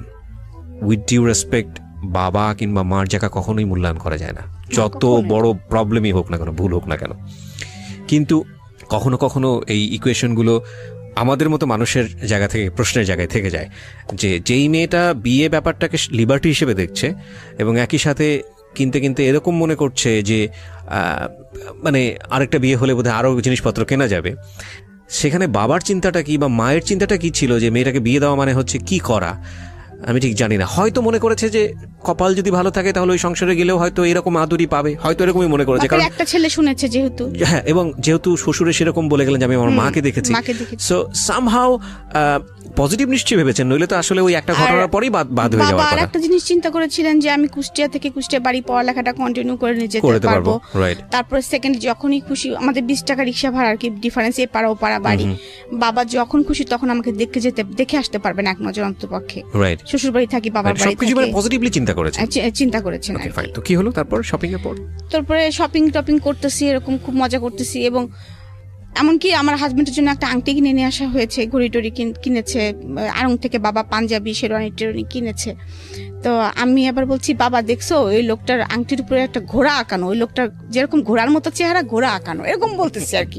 বুঝি না তো, আমার হাজবেন্ড তখন যেহেতু লম্বা ছিল, খুব ভ্যাংলা ছিল, আমি খুব ভালো করে দেখিনি, ওই এক নজর যা দেখেছি সেটাতে আমার যা মনে হয়েছে আমি সেটা বলেছি আর কি। তো বাবা বলে, ছিমা এরকম করে বলতে হয় না, এটা কিন্তু বলতেছি, তাও বাবার মোটরসাইকেলের উপর পা দোলাচ্ছি বিকালবেলা বসে বসে, আর এরকম বলতেছি বাবাকে। যাই হোক, এরকম করতে করতে বিয়ের দিন এসে যায় আর কি। বিয়ের দিন এসে যায়, সেদিনও আমি খুব উৎফুল্ল। তো বাবা আমাকে একটা শাড়ি, অনেক শাড়ি কিনে দিয়েছিলেন, তার মধ্যে একটা শাড়ি আমি কাতান শাড়ি খুবই পছন্দ করে কিনেছি আর কি, ময়ূরাক্ষী কালার যেটা বলে, এটা সবুজও না আবার ইয়ে না, এরকম আমার চয়েস লেভেলটা সারা জীবন একটু ডিফারেন্ট ছিল আমার পুরো ফ্যামিলির মধ্যে থেকে। আমি একটু সবসময় বেটার কিছু ইয়ে করতাম, তো ওই শাড়িটা পরে আছি। ওরা আবার যে শাড়িটা এনেছে ওই শাড়িটা আমার পছন্দ হয়নি। আচ্ছা। কারণ ওইটা শাড়িটার কালার হচ্ছে কেমন যেন ম্যাজেন্টা কালার, একটু মানে লাল না, কেমন যেন একটি কালার।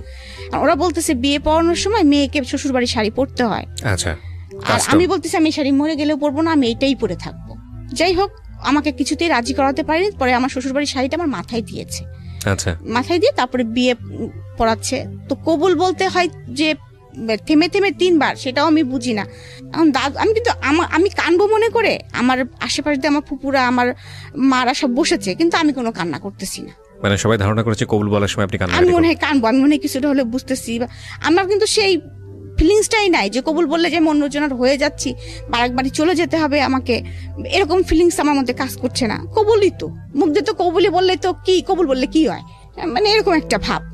তারপরে আমাকে কবুল বলতে বলেছে, আমি সুন্দর সুন্দর মানে বলে 3 বার কবুল বলতে বলেছি, সুন্দর করে কবুল বলেছি। তারপর কবুল বলার পরে আমি মিষ্টি করে একটু হাসিও দিয়েছি, আমার দাদু একটু আমার মুখ ধরে একটু আদরও করে দিয়েছে, এরকম আর কি। তো তারপরে যখন বিদায়ের পালা আসতেছে, কারণ তাদের বাড়িরও প্রথম একটা ছেলে এবং বিয়ে হচ্ছে, তাদের বাড়িতেও অনেক বড় করে অনুষ্ঠান করতেছে, আমাদের বাড়িতেও অনেক বড় করে অনুষ্ঠান হচ্ছে। তো আমাদের বাড়িতে আবার একটা রেওয়াজ আছে, এর মধ্যে বলি যে বিয়েতে কোনো গিফট নেওয়া হয় না। আচ্ছা। এটা কারোর বিয়েতে নেওয়া হয় না। ওকে। তারপরেও আমার এত পরিমাণে আমার জিনিস আমি পেয়েছি, সেটা হচ্ছে আমার আত্মীয় স্বজনের কাছ থেকে জোর করে দিয়ে গেছে, আমার ফুপুরা টুপুরা সবাই মিলে আর কি। এত পরিমাণে আমি স্বর্ণ, এত পরিমাণে আমি জিনিস পেয়েছি, মানে আমি নিজেও জানতাম না আমার কত স্বর্ণ ছিল। তো আমি যখন বিদায়ের সময়টা, যেটা আমি বলতেছি যে বিয়ে তো হয়ে গেল, বিয়ে হয়ে যাওয়ার পরে তখন আমাকে ওই নিচে নিয়ে যাওয়া হলো, মালা বদল করতেছি। তখন আমি দেখলাম যে কালো একটা হাত আমার মাথার উপর দিয়ে মালা দিচ্ছে। আমি বলতেছি কি রে, আমি কারে বিয়ে করলাম, কেন লোকটা কি কঙ্কাল ভূত কেন, হ্যাঁ মানে এরকম মনে হচ্ছে আমার কাছে। তারপরে যখন আমার বিদায় হয় তখন দেখি কি আমার সামনে কেউ নেই, না বাবা, না মা, না মামারা, কেউ নেই, অনলি শুধু আমার চাচা। এবং চাচা কিন্তু দাঁড়ায় থাকতে পারছে না, অর্থাৎ মানে কাঁপতেছে অলরেডি থরথর করে। এইটাও আমার শ্বশুরবাড়ির লোকরা কিন্তু মাইন্ড করছে, 2টা জিনিস মাইন্ড করছিল তারা, আমাকে এটা নিয়ে অনেক কথা শোনাইছে। সেটা হচ্ছে, মেয়ে কি পাগল, ওইভাবে কবুল বলে? কোনো মেয়েকে তো এইভাবে আজ পর্যন্ত কবুল বলতে দেখি নাই। আর একটা জিনিস, বিদায়ের সময় আমি কাঁদতেছি না, বিকজ আপনি বুঝিয়ে উঠতে পারছেন না। আমি বুঝে উঠতে পারতেছি না, আমি মনে হয় বেড়াতে যাচ্ছি কোথাও একজন জায়গায়। তো আমার চাচা শুধু একটা কথা বলে, আমার মনে আছে যে ওর হাতের উপর আমার হাতটা দিয়ে বললো, বাবা তুমি যদি মনে করো যে আমি আমাদের মেয়ে তোমার হাতে দিচ্ছি, তাহলে তুমি ভুল করো, মনে করো আমাদের কলেজেটা ছিঁড়ে তোমার হাতে আমরা দিয়ে দিচ্ছি, মানে এটা তুমি কিভাবে যত্ন করে রাখবা সেটা তুমি জানো বাবা, এতটুকুই। তো আমি চলে গেলাম। শ্বশুরবাড়ি যাওয়ার পরেও বুঝতেছি না, আমাকে মানে বউকে বসায় রাখছে, সবাই আসতেছে দেখতেছে, আমিও দেখতেছি করতেছি, বুঝতেছি না। যাই হোক, ওই দিনটা গেল, মানে ওই সন্ধ্যাটা গেল আর কি। তারপরে আমার হচ্ছে 5 ননদ, তার মধ্যে ধরেন 4 জনই আমার থেকে বড়। ছোট ননদটা আমার বয়সী, আমার থেকে 2-1 বছরের জুনিয়র সিনিয়র হব আমরা। তো ওর সাথে আমার এর মধ্যে একটু ভাব হয়ে গেছে আর কি। আর ও আমাকে আগে থেকেই চিনতো, কিন্তু মানে ও যে আমি যে স্কুলে পড়তাম ও সেই স্কুলে পড়তো, গার্লস স্কুলে। তো ও যখনই আমার ছবি টবি দেখেছে বা যখনই দেখতে এসেছে যে আমি, তখন ও খুব খুশি হয়ে গিয়েছিল ভিতরে ভিতরে যে এই মেয়েটাকে তো আমরা কোনোদিন চিন্তাই করতে পারিনি, নাচ দেখেছি কত সুন্দর নাচে, এ আমার ভাবি হবে। ও তো ছোট মানুষ, ওর মধ্যে এটাই কাজ করেছে, এত সুন্দর একটা মেয়ে আমাদের ভাবি হবে। হ্যাঁ, ও খুব খুশি, ও আমার হাতে ভাব জমানোর খুব চেষ্টা করতেছে, আমার পিছিয়ে আছে আর কি সে। তো আমাকে জামা কাপড় চেঞ্জ করিয়েছে, আমার ননদ আমাকে শাড়ি পরিয়েছে, আর ওই মানে বিয়ের শাড়ি সাজগোজ খুলে একটা শাড়ি টাড়ি পরিয়েছে, এরকম বাড়ি ভর্তির লোকজন চলতেছে। যাই হোক, তারপরে রাত আসছে, আমাকে তো রাত্রে খেতে দিছে, আমি তো খেতে পারি না হাত দিয়ে, আমি তো ছাড়াই ভাড়াই খাচ্ছি, কোনো রকম কি খাচ্ছি সেটাও বুঝতে পারতেছি না। মানে আমি আবার তখন আবার বুঝতে পারতেছি, মানে মনের ভিতরে এতটুকু উপলব্ধি আসতেছে যে চিনি না তো, হ্যাঁ চিনি না তো, আমি কোথা থেকে কোথায় আসলাম আমি তো বুঝতে পারতেছি না কিছু। হ্যাঁ, আমার হাতে তো কই আব্বু আম্মু আসলো না, কেউ তো আসলো না, মানে এরকম মনে হচ্ছে। কেউ তো খোঁজ নিচ্ছে না, বাবা তো এখান থেকে এইটুক চলে তো আসতে পারে, এতক্ষণ তো বিয়ের ঝামেলা শেষ হয়ে গেছে, বাবা তো আর চলে আসতে পারে, মা তো চলে আসতে পারে, এরকম মনে হচ্ছে মনের কাছে। কই কেউ তো আসতেছে না, এরকম মানে মনের ভিতরে হচ্ছে। তো ওরা যা বলতেছে সেটাই করতেছি আর কি। দেখলাম মাগরিবের নামাজের সময় একটা লোক ঢুকলো আমার ঘরে। আমি বুঝতেছি যে এটা আমার মনে হয় হাজবেন্ড, কারণ আমার ঘরে তো যে কেউ ঢুকবে না। আমার ঘর মানে আমাকে বিয়ে করায় নিয়েছে যে ঘরটায় বসায় রাখা হয়েছে। সে আমার সামনে নামাজ পড়লো, আমার সাথে কিন্তু কোনো কথা সে বলে নাই, আমিও কোনো কথা বলি না, কারণ আমি তো বুঝি না অত কিছু। তারপরে খাওয়া দাওয়া শেষে রাত আসলো, তো দেখতেছি বাসর ঘরটা সাজানো। তখনই হয়তো বা আমি এখনকার সময় যদি বিয়ে হতো, সাপোজ এখনকার সময় বা আরো 5 বছর পরে বিয়ে হতো, তখন হয়তো ঠিকই ওটা আমার চোখে পড়তো। কারণ আমি যে চুজি, বাসর ঘরটা কেন এমন করে সাজানো, যেটা ফুল দিয়েও সাজানো না, কিছু গাঁদা ফুল দিয়েছে এবং কিছু বেলুন দিয়েছে, যে যেমন হচ্ছে বার্থডে ভাব। তো আমি আবার হাসতেছি, কিন্তু আমাকে যখন ওই ঘরে বসাইছে তখন কিন্তু আমার ছোট নোটটাকে বলতেছে এই বেলুনগুলো ফাটবে না তো, রাত্রে ঠাস করে বেলুন ফাটবে, কি মজা না, এরকম বলেও ফেলছি মুখ দিয়ে আর কি।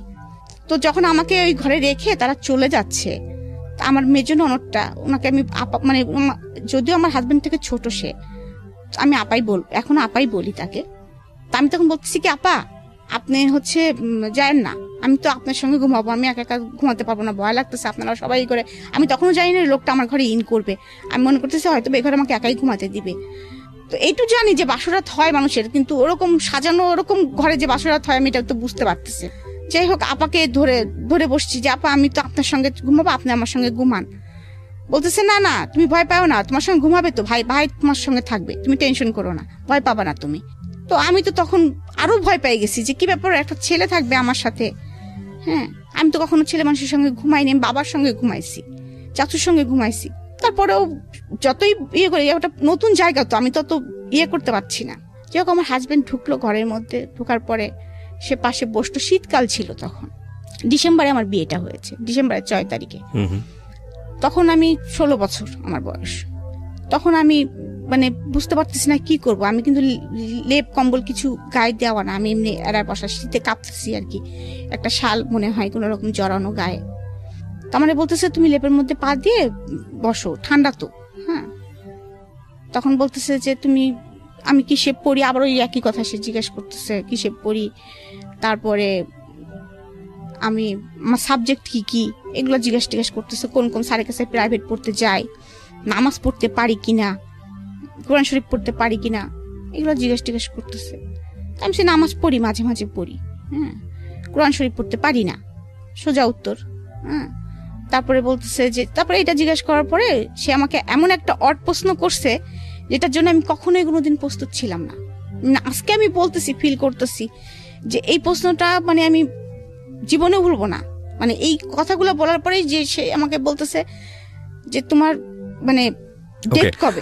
আমি বুঝতে পেরেছি, আমরা হয়তো ইন ডিটেইলি যাব না, বাট জীবনের কিছু কিছু মোমেন্ট থাকে যেগুলো কারো কারো জীবনের সারা জীবনেরই একেবারে ব্যক্তিগত অনুভূতি, সেটা হয়তো কারোর সাথে শেয়ার করার মতো না, কিন্তু কখনো কখনো ওই মোমেন্টগুলোই একটা সামাজিক শিক্ষার অংশ হয়ে দাঁড়ায়, কখনো কখনো ওই মোমেন্টগুলোই আরেকজনের জন্য একটা অনেক বড় শিক্ষণীয় হয়ে দাঁড়ায়। আপনার এই যে রাতের গল্পটা আপনি বলছেন, এটা প্রত্যেকটা মানুষের জীবনেরই স্মরণীয় রাত, ভয়ঙ্কর রকমভাবে প্রত্যাশিত রাত, এবং এই রাতেই প্রত্যেকটা ছেলে এবং মেয়ে আমার যেটা মনে হয় যে সবারই একটা স্বপ্ন থাকে, একটা সুন্দর একটা মেমোরি যাতে সারাটা জীবন তারা ক্যারি করতে পারে। এই স্বপ্নটা যখন সে তার জীবনের আরেকজন মানুষের প্রয়োজন, সেটা ছেলের জায়গা থেকে হোক বা মেয়ের জায়গা থেকে হোক, মানে একটা মেয়ে যখন একটা ছেলেকে কল্পনা করে বা একটা ছেলে যখন একটা মেয়েকে কল্পনা করে, এইটা বুঝতে শেখে যখন থেকে, একদম নর্মালি যখন বুঝতে শেখে তখন থেকে সে কল্পনা করা শেখে। এটা বৈজ্ঞানিকভাবে যেমন সত্য এবং খুব নর্মালিও আমাদের জীবনে এটা সত্য। এবং এই কাঙ্ক্ষিত রাতটা যখন স্বপ্নের মতো না হয়, এবং স্বপ্নের মতো না হলেও হয়তো বা সমস্যা না, পছন্দনীয় না হলেও সমস্যা না, কিন্তু যখন ভয়ঙ্কর হয়ে দাঁড়ায় তখন সেটা সারা জীবনের জন্যই একটা বড় সমস্যা। কখনো কখনো সেই ভয়ঙ্কর এক্সপিরিয়েন্সগুলো 8-10টা মানুষের জীবনে ওই ভয়ঙ্কর এক্সপিরিয়েন্স যাতে না হয় সেজন্য হয়তো বা যতটুকু যেভাবে শেয়ার করা প্রয়োজন সেভাবে আমরা শেয়ার করার সুযোগ দিই। আমরা ছোট্ট একটা বিরতি নেব প্রিয় শ্রোতা। আপনাদেরকে আরও একবার মনে করিয়ে দিচ্ছি, আপনারা শুনছেন মিস্টার ম্যাঙ্গো ক্যান্ডি প্রেজেন্স জীবন গল্প, আমি আরজে কিবরিয়ার সাথে। ছোট্ট একটা বিরতির পর আবারও ফিরে আসছি। জীবনে অনেক ভুল হয় এবং একজনের ভুল থেকে আমরা অনেক সময় অনেক কিছুই শিখি। ঠিক আছে, তো আপনার জীবনে যে ঘটনাটা ঘটলো তারপর কি হলো? তো তারপরে মানে এটা আমি কিভাবে বলবো বুঝতে পারছি না, মানে এক্সপ্লেন করব কিভাবে, আই ডোন্ট নো। অনেকের জীবনে এটা হয়তো খুব মানে সুখ, এটা হতে পারতো সুখের, কিন্তু আমি যেহেতু বয়স অল্প, হাইট ওয়েট কম তার থেকে, তারপরে সে অনেক লম্বা চড়া মানুষ, তার স্বাভাবিক নিয়মে সে ছিল হয়তোবা, কিন্তু আমার জন্য ফিলিংসটা খুব ব্যাড ছিল আর কি। আমি খুব কষ্ট পাচ্ছিলাম আর কি, সোজা কথা। এবং আমি আগেই বলেছি যে আমার স্কিন খুব পাতলা ছিল, আমি রান্না কখনো তো কাজ করিনি, কখনো রোদে পুড়িনি, কখনো মানে ছিলাম আর কি একটু। তো আমার কিন্তু একটুতে গায়ে ফোসকা পড়তো, মানে এমন হচ্ছে একটু বেশি রোদে হলেও দেখা যাচ্ছে আমার গায়ে লাল লাল ছোপ ছোপ দাগ পড়ে যেত। একটু বেশি রোদে গেলে বা বেশি গরম লাগলে আমি কিন্তু গরম সহ্য করতে পারতাম না, আমার নাক দিয়ে ব্লাড এসে যেত। তো উনি আমাকে যে আদরের নমুনাটা দেখিয়েছে, ইট ওয়াজ নট হিউম্যানিটিক, এটা আলটিমেটলি মানবিক আচরণ ছিল না, আপনি যেটা বলতে যাচ্ছেন। তারপরে সে আমাকে বোঝানোর চেষ্টা করেছে, এটুকু আমার মনে আছে, যে না তুমি কষ্ট পাচ্ছ, এটা ঠিক, কষ্ট পেও না, এটা হয়, এটা ঠিক হয়ে যাবে আস্তে আস্তে। যাই হোক, সকাল হলে পরের দিন সকালে বউ ভাত, বাসায় অনুষ্ঠান কমানো। তো আমি কাউকে কিছু বলতে পারছি না, কিন্তু মনের ভিতরে তখনই একটা আমার কষ্ট ঢুকে গেছে কিন্তু অলরেডি, যে এটা কি হলো, বিয়ে মানে কি এরকম, আমি এটা কিন্তু বুঝতে পারতেছি না, বিয়ে মানে কি এরকম, আর এই লোকটার সাথে তাহলে আমাকে এভাবে থাকতে হবে। মানে আমি সবকিছু মিলে আমার মাথার মধ্যে হজবরল অবস্থা হয়ে গেছে একটা আর কি। আর আমি খালি অপেক্ষা করতেছি কখন বাবা মা আসবে, কখন কে আসবে, মানে আমি অপেক্ষা করে আছি আর কি। মানে আমার ভালো লাগছে না, সোজা কথা ভালো লাগছে না। আমি সকালেও তেমন ভাবে খাচ্ছি না, কিন্তু আমার হাজবেন্ড দেখতে সকালবেলা থেকে স্বাভাবিক, সে ঘুরতেছে, সবার হাতে কথা বলতেছে আর কি, আমার অন্যরা আমার ঘরে আসতেছে, সবকিছু স্বাভাবিক, অনুষ্ঠান সবকিছু স্বাভাবিক। এবং একসময় আমার বাবা মা আসার পরেও আমি ওই অবস্থায় দেখা যাচ্ছে আমাকে মানে স্টেজ করে যেখানে বসিয়ে রাখা হয়েছে, আমি তো খুব ক্লোজ ভাবে তখন বাবা মার সঙ্গে কিছু বলতে পারছি না। আর আমার বাবা কেন যেন ওই দিনের পর থেকে তার চেহারাটা চোর হয়ে গেছিল আর কি। চোর বলবো কেন, মানে আমার দিকে চোখ কিরকম লুকা ছাপা, চোর বলবো না, লুকো ছাপা আর কি। মানে হয়তো বা আমার দিকে তাকালে তার চোখ জলে ভরে উঠতেছিল, এমন কিছু হচ্ছে হয়তো বা সে নিজেকে হাইড করছে। হ্যাঁ, আমি তো কিছু বলতেও পারছি না কাউকে। শুধু ছোট ফুপুটা আমার ফ্রেন্ড তো, সে আসার পরে তখন আমাকে বলতেছে, আমাকে তো বললাম যে অনেকে মনা বলে ডাকতো, তো আমাকে বলতেছে মনা কেমন আছো। হ্যাঁ, তো আমি বলছি যে ফুপু আমার না ভালো লাগেনি, আমার সারা রাত ঘুম হয়নি। হ্যাঁ, তোমরা আমাকে আজকে নিয়ে যাবা তো? হ্যাঁ, তো বলছে হ্যাঁ আজকে নিয়ে যাবে, মিয়া ভাই বলেছে আজকে তোমাকে নিয়ে যাবে, জামাইকে সহকারে আজকে নিয়ে যাবে। আমি এবার ওকে বলছি কি, ফুপু শোনো, ওই লোকটাকে নিয়ে যাওয়ার দরকার নেই, আমাকে নিয়ে যাও। হ্যাঁ, বাবাকে আস্তে করে বলে এসো, ওনাকে নিয়ে যাওয়ার দরকার নেই। মানে এইভাবে আর কি। আমি তো আসলে বুঝতেছি না, ওই লোকটা আমার সঙ্গে গেলেই মনে হলো যে আমার একটা ব্যাড ফিলিংস, ওই লোকটাকে নিয়ে যাওয়ার দরকার নেই। এই জন্য ফুপুকে আস্তে করে কানে এটা বলতেছি। যাই হোক, ওই দিনকার অনুষ্ঠান মিটে গেল, তারপরে আমাদেরকে নিয়ে যাওয়া হলো। তো আমার বেডরুমেই আমি ছিলাম আর কি। সেখানেও আমার বাবা মা তো আর কোনো কিছু খেয়াল করে না। আমার বাবা মার ধুম লেগে গেছে, বাড়িতে অনেক লোক, পুপুরা ধুম লেগে গেছে যে জামাইকে কোন পিঠা খাওয়াবে, জামাইকে নতুন জামাই ফার্স্ট আসছে আমাদের বাড়িতে, যৌথ পরিবারের জামাই গেলে একটা মজা আছে। আমাদের বাড়িতে একদম মনে করেন যে আনন্দ উৎসব। আর আমি হয়েছে কি যে এই একদিন দুই দিনে মানে আমার ফ্যামিলি থেকে যেহেতু আমি একটু দূরে, আমি আমার ফুপাতো ভাই বোন টোন এদের পেয়ে ওদের সাথে সবসময় থাকি, ওদেরকে পেয়ে আমার জামার কথা আমি ভুলে গেছি। গেছি, মানে এমনিও তোর কথা আমার মনে থাকার কথাই না, তারপরে ওই যে আমার সাথে একজন লোক আসছে তার থেকে আমার কোনো ইয়ে নাই। আমি কিন্তু ওদের সাথেই মানে বাসায় যে ঢুকেই আগে আমি কিন্তু শাড়িটা খুলছি, খুলে আগে কিন্তু আমি স্কার্ট পরে ফেলছি, বুঝছেন, ফেলে আমি আমার মতো মানে আবার দৌড়ানো শুরু করছি ঘরের মধ্যে, একবার এর সাথে এই গল্প করে ওর সাথে ওই গল্প করি। কিন্তু এর মধ্যে হঠাৎ করে আমার এক ফুফাতো ভাই, ওর সাথে খুব ফ্রেন্ডলি সম্পর্ক ছিল, আমার থেকে 2 বছরের বড়। তো ও আমাকে জিজ্ঞাসা করতেছে, মনি তোর মুখ চুপ দেখে তো ভালো, ওই যে বললাম আপনাকে যেটা সাইন দেখে বলছে ভালো লাগতেছে না তো।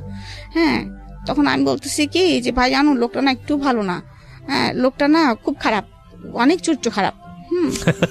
এভাবে বলতেছি লোকটা। হ্যাঁ, আমি বাংলা সিনেমা ভিলেন দেখো না, ওই রকম জানো, এখন এরকম বলতেছি। তো বলার পরে তখন আমার ভাই আবার হাসতেছে, বলছে কই, মানে আমাকে সান্ত্বনা, আমি তো দেখলাম যে মিঠুন চক্রবর্তীর মতো। হ্যাঁ, এরকম আর কি কথাবার্তা হচ্ছে। যাই হোক, আমার সংসারটা এইভাবে আর কি আগায় যাচ্ছে।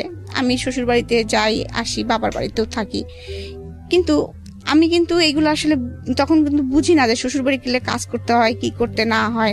আমার হাজবেন্ড সকালবেলা অফিসে চলে যান, আমি হয়তো গুসল টুসুল করে। উনি কি ছিল, পেশা কি ছিল? উনি ছিল তখন অ্যাসিস্ট্যান্ট ইঞ্জিনিয়ার। হ্যাঁ, উনি হচ্ছে বিএসসি ইঞ্জিনিয়ার যেটা বলে আর কি আপনার পানি উন্নয়ন বোর্ডের। তো আমি তখনও কিন্তু বুঝি না, তো আমি নাস্তা খাই, ছোট ননদের সাথে সময় পাস করি, কিন্তু আমার শাশুড়ি মনে মনে খুব ক্ষেপে যাচ্ছেন। হ্যাঁ, আমি এখন জানি আর কি উনি খুব ক্ষেপে যাচ্ছেন, কি বউ বিয়ে করে নিয়ে আসলাম, শাশুড়ি কি করতেছে তাও কি দিয়ে দেখে না, বাড়ির কে কি করতেছে কি দিয়ে দেখে না, ঘুম থেকে দেরি করে ওঠে, নামাজ পড়ে না, হ্যাঁ মানে নখ পালিশ লাগায় বসে থাকে, হ্যাঁ নাক ফুটো করা নাই, হ্যাঁ এরকম অনেক কিছু আর কি। তো ওই দিন উনি খুব হঠাৎ করে খুব লাউড হয়ে গেলেন, আমার বলতেছে এই তোমারে কি খালি শোকেসে সাজা রাখার জন্য নিয়ে আসা হয়েছে নাকি, তুমি খালি ঘরের মধ্যে বসে বসে মান্দাদের হেমন্তের না কি কার গান শুনো, হ্যাঁ তোমার হাজবেন্ড খাবে সেটা তোমার খেয়াল রাখতে হয় না, তোমার যে 5টা ননদ আছে তারা কলেজে যাচ্ছে ভার্সিটিতে যাচ্ছে, তুমি সেগুলো খেয়াল রাখবা না, হ্যাঁ তুমি নিজেকে নিয়ে সবসময় বসে থাকো, হাতে নখ পালিশ মাখিয়ে বসে থাকো, মানে এরকম করে আমার সাথে খুব চিল্লাপাল্লা করতেছে। এই কয়েকদিনের মধ্যেই, মানে 15-20 দিনের পরেই। আচ্ছা, আমি কিন্তু বুঝতে পারতেছি না, আমি একদম থতমত খেয়ে হা করে বসে আছি যে আমাকে এই ধরনের হয়তো কেউ কখনো বলে নেই। হ্যাঁ, আমি তো আসলে এরকম কথা কোনোদিনও বলে নাই আমাকে কেউ। তো আমি খুব মন খারাপ করে ওনাদেরকে তাকায় আসে, আসলে উনি কি বলতেছে, আমি বলতেছি মা আমার নাক ফুটো নেই সেই জন্য রাগ করতেছেন, আমি এটাও বুঝি নাই। যখন বলছে এই মেয়ের নাক ফুটো নাই, আমি নাক ফুটো জানো না, জানে হ্যাঁ কি বাড়িতে বিয়ে দিছি, মেয়ের হচ্ছে নাক ফুটো না থাকলে ছেলের অমঙ্গল হয় এটা জানে না, এরকম বলতেছে। তা আমি বলছি এটার জন্য মনে উনি রাগ করছে। তা আমি বললাম ওই যে জেদি ছিলাম, আমি নাক ফুটোর যখন এতই সমস্যা, আচ্ছা ঠিক আছে, আমি একদম নিজের যে ঘরটায় থাকতাম, এমনকি আমি ওই ঘরে যখন যে ঘরটাকে আমাকে থাকতে দেওয়া হয়েছে, যে সেই ঘরটার পরিবেশটা এরকম ছিল যে একটা শুধু খাট, ড্রেসিং টেবিল নাই কোনো, একটা টেবিল আর একটা স্টিলের আলমারি, আর কিছু নেই ওই ঘরে। ও একটা আলনা ছিল, যে আমি কখনো মানে আমার ঘরটা তো অনেক সাজানো গোছানো, তখনকার সময় চেস্টের ড্রয়ার একদম ম্যাচিং করা কিছু। তখন এইটা আমার বাবা মা কিন্তু খেয়াল করেছে, এবং তারা কিছু বলেনি, এবং তারা কিন্তু অলরেডি ফার্নিচারের অর্ডার দিয়েছে আমার জন্য আর কি। এবং আমার ঘরে যে ওই বাসায় যে রঙিন টিভি নাই এটাও খেয়াল করেছে তারা, সাদা কালো টিভি দেখে তারা, ফ্রিজ একটা ছোট, কিন্তু বাড়ি কিন্তু 4 বাড়ি, 2টা ফ্লোর নিয়ে আমরা থাকি, কিন্তু ফার্নিচারের ডিজাইনগুলো সব পুরাতন এরকম আর কি। আচ্ছা, জাস্ট লাইক বাবারা হয়তো এটা খেয়াল করেছে। তো আমার রুমের সাথে কোনো অ্যাটাচড বাথও ছিল না, যেটা আমি কখনো কোনোদিন অভ্যস্ত না, আমি আর আগেই বলেছি, সেটা আমার একটা প্রবলেম হচ্ছিল। এখানে একটা বিষয় খেয়াল করবেন, উনি যে বিষয়গুলো আনছে ছোট ছোট করে, সেগুলো হয়তো বলার মতো না, কিন্তু খুব ইম্পর্টেন্ট দুটো মানুষের জন্য। দুটো মানুষ দুটো পরিবেশ থেকে আসছে, দুটো মানুষের আমরা বিয়ে মানে মনে করি যে দুটো পরিবারের মেলবন্ধন, এটা কিন্তু শুধু দুটো মানুষের মেলবন্ধন না, দুটো পরিবারের মেলবন্ধন। এবং অবশ্যই একটা মানুষ যেভাবে যে লাইফস্টাইলে ছিল, হঠাৎ করে এসে আরেকটা লাইফস্টাইলে মানানসই হওয়াটা খুবই ডিফিকাল্ট, সে ছেলেই হোক বা মেয়েই হোক। কিন্তু আমাদের সামাজিকতা একটা বিষয় আমরা ধরে নিই যে মেয়ে মানেই হচ্ছে তাকে মানিয়ে চলতে হবে, মেয়ে মানেই হচ্ছে সে যে পরিবার থেকে আসুক না কেন, যেটাই করুক না কেন, শ্বশুরবাড়িতে যা আছে সেটাই তাকে মেনে নিতে হবে। যদি সিচুয়েশনটা এরকম হয় যে না, এখানে আসলে কিছু করার নেই, বিকজ ওনাদের কি বলা যেত এফোর্ড করার ক্ষমতা আসলে অতটুকুই, তাহলে সিচুয়েশনটা ডিফারেন্ট। কিন্তু যদি বিষয়টা এরকম হয় যে না, ইউ হ্যাভ মানি অ্যান্ড আপনার সেই ক্যাপাবিলিটিস আছে, তাহলে আপনার পরিবারে যেই আসুক না কেন তাকে যদি আপনার পরিবারেই সাস্টেন করতে হয়, তাহলে আপনার উচিত তার পাস্ট লাইফটা একটু হলো স্টাডি করা। নইলে কিন্তু সে কোনোভাবেই আপনাকে বেস্টটা দিতে পারবে না। কারণ আমি যদি বলি যে একটা ছেলে হোক বা মেয়েই হোক না কেন, দেখুন যিনি এই ভদ্রলোকের সংসারে গেছেন তিনি কিন্তু গিয়েই রাতারাতি পরিবর্তন হবেন, বিষয়টা কিন্তু এরকম না। তিনি তারা একদম পুরো, যদি 16 বছরে বিয়ে হয়ে থাকে ওনার, উনি যেটা বলছিলেন 16টা বছর নিয়েই কিন্তু সেখানে গেছেন, হ্যাঁ। এবং এই 16টা বছরে তাকে কীভাবে ট্রিট করা হয়েছে, কীভাবে বড় করা হয়েছে, কি আচরণ তার সঙ্গে করা হয়েছে, কী ধরনের পরিবেশের মধ্যে সে থেকেছে, সে সব কিছু নিয়ে কিন্তু ওখানে গেছে। সুতরাং এটাকে যদি রাতারাতি ধাক্কার কবলে পড়ে যায় তাহলে এটার ভবিষ্যৎ ভালো হবে না, এটাই ধরে নেওয়া যায়। জানি না কি হয়েছে, ওকে বলুন তারপর। তো তারপরে যাই হোক, আমি এগুলো কিছু বলি না, কিন্তু আমি যে আসলে আমি এখন নিজে ইমাজিন করি যেটা, সেটা হচ্ছে যে ওই সময় এরকম বোবা কেমন করে হয়ে গিয়েছিলাম। মানে বোবা বেশিক্ষণ থাকবেন না, এটা আমরাও জানি। কারণ সিচুয়েশন ডিমান্ড হচ্ছে এমন একটা জিনিস, মানুষ একটা পর্যায়ে পর্যন্ত সেভ করতে পারে। ইভেন তখন আমি মনে করি এটা সেভ না, এটা হচ্ছে জমায়। তো জমায় মানে হচ্ছে কি, ধনুকের তীরটা যখন আপনি টানবেন প্রথম পর্যায়ে কিন্তু ছাড়লে আপনি এটা বেশি দূর যাবে না, তো তখন মনে হয় কি ঠিক আছে তীর তো আসবে না, কিন্তু তারপরে জমতে জমতে যখন একবার টানার পর এক্সট্রিম লেভেলে যখন টানা হবে, টানার পরে যখন ছাড়া হবে তখন কিন্তু গতিটা যায়। তো যে যত বেশি টানতে পারে, মানে যে যত বেশি সাইলেন্স থাকতে পারে, সে যখন বাস্ট হয় সে তত বেশি পরিমাণ শব্দ করে বাস্ট হয়। তো আমরা একটা জিনিস মনে করি, সেটা মেয়ে হোক বা ছেলেই হোক না কেন, যখন আমরা কারোর প্রতি অত্যাচার করছি কিংবা কেউ যখন একটা জিনিস মানিয়ে নিচ্ছে, চাপতেছে ভিতরে, চাপার ক্ষমতাটা ভালো। কিন্তু এটা যদি এমন হয় যে চাপতে অনেক দিন ধরে চাপার পরে সে বাস্ট হলো, তাহলে ক্ষতি হওয়ার সম্ভাবনাটা বেশি। তার চেয়ে বরং একটু চাপলে একটু বের করে দিল, একটু চাপলে একটু বের করে দিল, সেটা অন্য জিনিস। কিন্তু ওনার ক্ষেত্রে বোধহয় বিষয়টা ওরকমই হয়েছে। জি রিমা, তারপর কি হলো? তারপরে আমি মানে জেদ করে ঘর আটকাই, মানে নিজের গেট আটকাই দিলাম, দিয়ে সুতো নিছি। আমার ছোট নদকে বললাম নিজের নাক নিজেই ফোড়াবেন। হ্যাঁ, নিজের নাক নিজেই ফুটো করে ফেলছি। করেছেন? হ্যাঁ, আমি বললাম না যে ব্লেড দিয়ে হাত কাটতে যখন পারি, তখন তো ওই জেদ উঠলে তো আমি ওইটাও করতে পারি। তো নিজের নাক নিজে ফুটো করে, ওরা আমাকে যে নাক ফুলটা দিয়েছিল সেই নাক ফুলটার সঙ্গে সঙ্গে আবার পড়েছি, রক্ত পড়তেছে কিন্তু। My goodness. পরে এসে আমার শাশুড়িকে বলতেছি, দেখছেন পড়ছি, এখন তো কিছু হবে না। আমার শাশুড়ি আমার দিকে হা করে তাকায় আছে, কি মেয়ে এটা। হ্যাঁ, যাই হোক, হয়তো এরকম একটা ফিলিংস নিচ্ছে। তো আমি আবার কিছুদিন পরে হয়তো আমার আম্মার ওখানে গেছি, আম্মা দেখে তো কান্নাকাটি করে আসছে, কারণ বাবা নাক ফুটো করা পছন্দ করতেন না, আমি ব্যথা পাবো দেখে বিদায়। তো সেখানে আমার নাক ফুটো করা, এবং অলরেডি সেটা সঙ্গে সঙ্গে তাজা ইসের মধ্যে আমি পড়েছি, এটা তো ঘা হয়ে মানে একটু ফুলে টুলে গিয়েছে। যাই হোক, মা নাক খুলে ওয়াশ করে আবার মলম টলম লাগিয়ে যাই হোক নাকটা ঠিক করেছে পরে।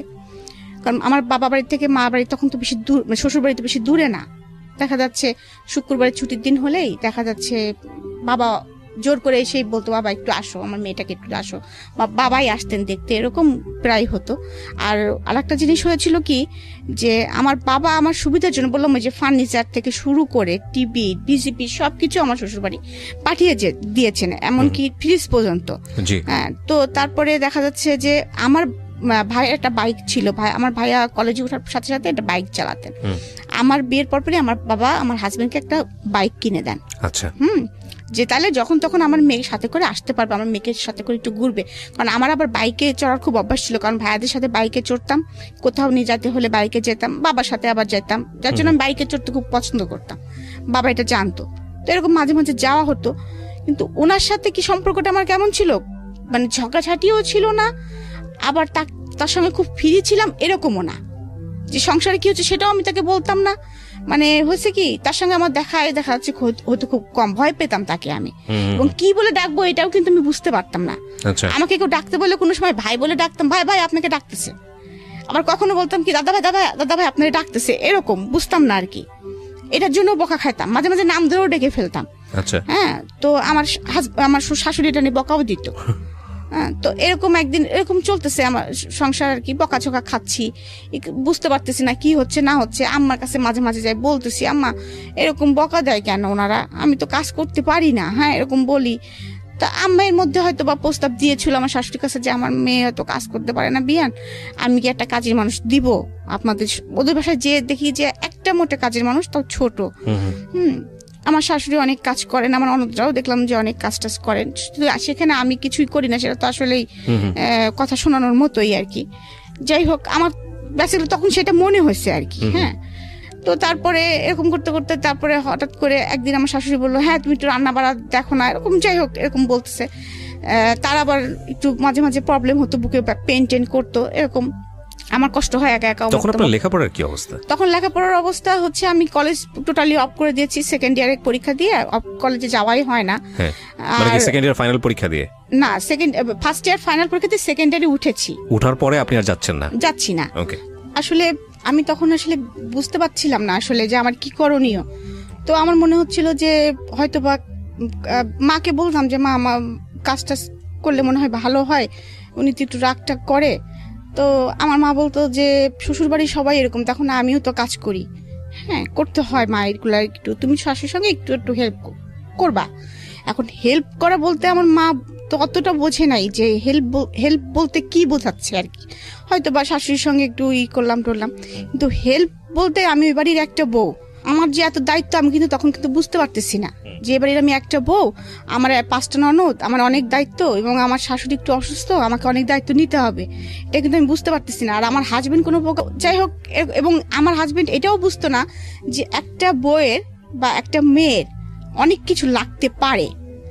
এইভাবে আমি আর কি লাইফ লিড করতেছি আর কি। আর আমি যখন বাবা বাড়ি আসি তখন আমার মা যেটা ভালো লাগে সেটা আমার জন্য কিনে রাখে বা আমাকে সাথে করে নিয়ে যায়, মার্কেটিং করে। এবং আমি অনেক সময় কাঁদতাম যে বাবা আমার কাছে তো টাকা নাই, হ্যাঁ আমার কাছে তো টাকা নাই, আমি তো চটপটি খেতে পছন্দ করি, আমাকে তো কেউ চটপটি ফুচকা খাওয়াতে নিয়ে যায় না, এই করে না। বাবা আমাকে, আমার মনে আছে সে টাকা আমাকে অনেক সময় যাওয়ার সময় 5,000 10,000 করে টাকা দিয়ে দিত। এইগুলো আবার দেখা যাচ্ছে আমি আমার ননদদের পিছনেই খরচ করতাম, এই তোরা কি কিনবি বল, আমার কাছে টাকা আছে। আমি কিন্তু আসলে ওইভাবে কখনোই, ওরা আমাকে আপন না মনে করলো, আমি কিন্তু সবসময় এইভাবে। আবার দেখা যাচ্ছে যে ভাবি তোমার না অনেক সুন্দর সুন্দর আংটি, এই তো আংটি নিবি, আমার না বক্স ভর্তি আংটি আছে, নিয়ে যে দিয়ে দিতাম ওদের, ওরা কয়টা নিয়েছে সেটাও কিন্তু আমি কোনদিন খেয়াল করতাম না এরকম। তারপরে আমি এরকম ভাবে আমার সংসার চলছে। এর মধ্যে আমার পরীক্ষা এসে যায়, তো মা বলে পরীক্ষা তো দিতে হবে তোমাকে। তা আমি বলি বিয়ে দিছো তো আবার পরীক্ষা দিব কেন, আমার আর পড়ালেখার প্রতি তেমন কোনো আগ্রহ নাই আর কি, সারাদিন কাজ করে আমার আর ইচ্ছা করে না পড়ালেখা করি। আচ্ছা। তো আম্মা কি করতেন, আম্মাকে দুপুর মানে 4টার দিকে এসে নিয়ে যেতেন, প্রাইভেট পড়ায়। আবার আম্মা আমাকে মানে সন্ধ্যার পরে যখন প্রাইভেট পড়া শেষ হতো মা আমাকে দিয়ে যেতেন। আচ্ছা। এটা নিয়েও কথা শুরু হলো আর কি, যে পাড়ার লোকজন কি বলতেছে, প্রতিদিন একটা মা তার মেয়ের বাসায় আসতেছে, হ্যাঁ এটা তোমার মা, আমি তো আমার মা তোমাকে প্রাইভেট পড়াতে নিয়ে যাচ্ছে। তারপরেও এটা নিয়ে কথা শুরু হলো, তাও আমাদের বাসায়। তারপরেও সেটাও কোনো রকম ওভারকাম করে তারপরে পরীক্ষার হলে পরীক্ষা দিলাম। যাই হোক, আমার আশা ছিল না যে আমি পাশ করবো, আমার কোনো রকমের আশা ছিল না আমি পাশ করব। তারপরেও আমি যেদিন রেজাল্ট বের হয়, আমাদের শ্বশুরবাড়িতেই আছি, তো রেজাল্ট বের হয়েছে, আমার রেজাল্ট এসেছে উইথ হেলথ। কোনো কারণে ঝামেলা হয়েছে, করে দেখে যে আমার রেজাল্টটা একটু ভুল ছিল, মানে আমার অ্যাডমিট কার্ড, রেজিস্ট্রেশন কার্ড আর অ্যাডমিট কার্ডের মধ্যে একটা সাবজেক্টে একটা গন্ডগোল ছিল আর কি। আচ্ছা।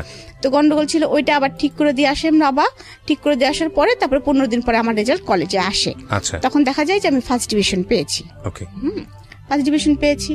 তো তখন যখন আমি ফার্স্ট ডিভিশন পেয়েছি তার 15 দিন পরেই আমি কিন্তু অলরেডি তখন প্রেগনেন্ট। তখনও কিন্তু আমি বুঝতেছি না যে আমি প্রেগনেন্ট। ওকে, বিয়ের কতদিন পরের ঘটনা এটা? এটা 11 মাস। 11 মাস, ওকে। 11 মাস পরে, কারণ আমি তো বললাম ওই যে ফার্স্ট ইয়ার থাকতে বিয়ে হয়েছে, সেকেন্ড ইয়ারে উঠেছি, তারপরে তো পরীক্ষা দিয়েছি, এর মাঝে 11 মাস গিয়েছে, কারণ আমাদের ক্লাস তো বেশি দিন আমরা পাই না। তো যাই হোক, আমি প্রেগনেন্ট, আমি তো সেটা বুঝতে পারতেছি না। ওই যে বললাম আমার রান্না করতে হয়, তো রান্না করতে গেলেই আমার মানে গন্ধ শুনলে আমার বমি আসে। আমি দৌড়াই চলে যাই বাথরুমে, এই করি সেই করি। তখন একদিন আমার শাশুড়ি আমাকে বলতেছে, তুমি এরকম করো কেন, খালি বমি করো কেন? আর এর মধ্যে কিন্তু আমার শারীরিক কন্ডিশন অনেক খারাপ হয়ে গেছে, অনেক মানে আমি একদম মনে করেন যে 34 কেজি ওজনে নেমে আসছে আমার ওজনটা আর কি। একেতে ছোটখাটো মানুষ ছিলাম, তারপরে আর কিছু খেতে পারি না, শুধু বমি করি। তো আমি বুঝতেছি না। তারপরে আমার শাশুড়ি আমাকে জিজ্ঞেস করতেছে যে তুমি এরকম করো কেন, তোমার কি শরীর খারাপ লাগে না, কি হয় তোমার, তুমি এরকম করো, দৌড়াও, খালি বাথরুমে দৌড়াও কেন খালি? তখন আমি বলতেছি কি জানি মা, আমার কোনো কিছু গন্ধই সহ্য হয় না, কিচ্ছু ভালো লাগে না, খালি বমি আসে, আমি কিছু খেতেও তো পারতেছি না। হ্যাঁ, তখন আমার শাশুড়ি মনে হয় মুরব্বী মানুষ তো, হাজার হলেও তিনি একটু সন্দেহ করছেন।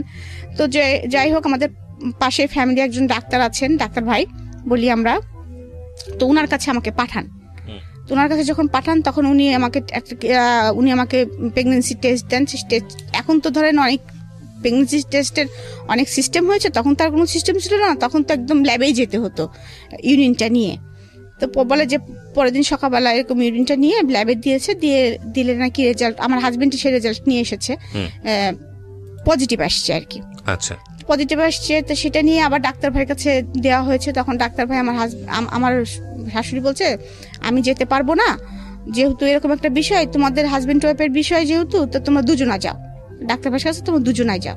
এবং ডাক্তার ভাইও চাচ্ছিল যে আমার হাজবেন্ড যাক। সে বলেছে যে হেলাল আসুক। মানে সে তো আমাদের ফ্যামিলি ডাক্তার, সবাইকে চেনে, আমার বিয়েও খেয়েছে সে। তো আমরা যখন গিয়েছি তার কাছে, সে তখন বলছে যে হেলাল তুমি এটা কি করলা, ফার্স্ট কথাই ছিল তার এইটা, তুমি এটা কি করলা। তখন আমার হাজবেন্ড তো চুপচাপ, তো বলতেছে যে তোমাকে আমি বিয়ের সময় বলেছিলাম যে হেলাল তুমি ছোট একটা মেয়ে বিয়ে করতেছো, কেন করতেছো, মিনিমাম তোমার এদের সঙ্গে যায় এমন একটা মেয়ে বিয়ে করো। তারপরে আবার এই মেয়েটা এখন প্রেগনেন্ট, হ্যাঁ, তার ওয়েট এত কম, এবং এই বাচ্চাটাকে সে কি দিবে, পেটের ভিতর থেকে মার যে খাবারটা সে নিবে। মানে ডাক্তার ভাই আমার সময় যে কথাগুলো বলতেছে আমি সেটাই আর কি বলতেছি, আমি তখন তত কিছু বুঝি না। হ্যাঁ, তো সেই সামর্থ্য তো মনে হচ্ছে এই মেয়েটার নাই। আর তারপরে তো বমি করতেছে একভাবে, ওকে তো ইমিডিয়েটলি এখন স্যালাইন দেওয়ার ব্যবস্থা করা উচিত, তো পানি শূন্যতা হয়ে গেছে শরীরে এখন, এরকম অবস্থা আর কি। যাই হোক, তুমি কি এই বাচ্চাটা নিতে চাও, নিলে কিন্তু সমস্যা হবে, হয়তো বা ওর লাইফ রিস্ক হতে পারে, মেবি এরকম একটা কথা বলে। তা আমার হাজবেন্ড বাসায় এসে উল্টা মেজাজ দেখাচ্ছে, কেন মানে আমি যেন পাপ করে ফেলছি।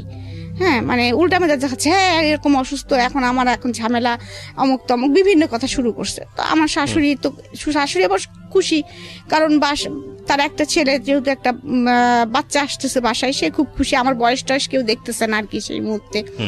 সে আবার আমার TNT-তে ফোন করে আমার মাকে ডেকে নিয়ে আসছে, বিয়ান এরকম সুসংবাদ আছে, শিগগিরই আসেন। তো আমার মা এসেছে, আমরা কি দুজন মিলে একটা বাচ্চা পালতে পারবো না? হ্যাঁ, ও ছোট হয়েছে তো কি হয়েছে, হেলাল এরকম চিল্লাপাল্লা করতেছে, আপনি আপনার জামাই একটু বোঝান, এরকম বলতেছে টলতেছে। আমার শাশুড়ি তখন খুব ভালো মুডে আছেন আর কি তিনি। তো আমার মা না আসলে তখন নাও বলতে পারতেছে না, হ্যাঁও বলতে পারতেছে না। তিনি একবার আমার কথা ভাবতেছেন, আবার ওই সংসারটার কথাও ভাবতেছেন যে তাদের মধ্যে আনন্দ, আর এদিকে আবার চিন্তা করতেছেন যে আমার মেয়েটা তো আসলে এই অবস্থা, কিছু খেতে পারে। তখন আমার এর মধ্যে মা বলছে কি, তাহলে আমি আমার মেয়েটাকে নিয়ে যাই বিয়ান, আমি নিয়ে যাই, ওর তো এই অবস্থা।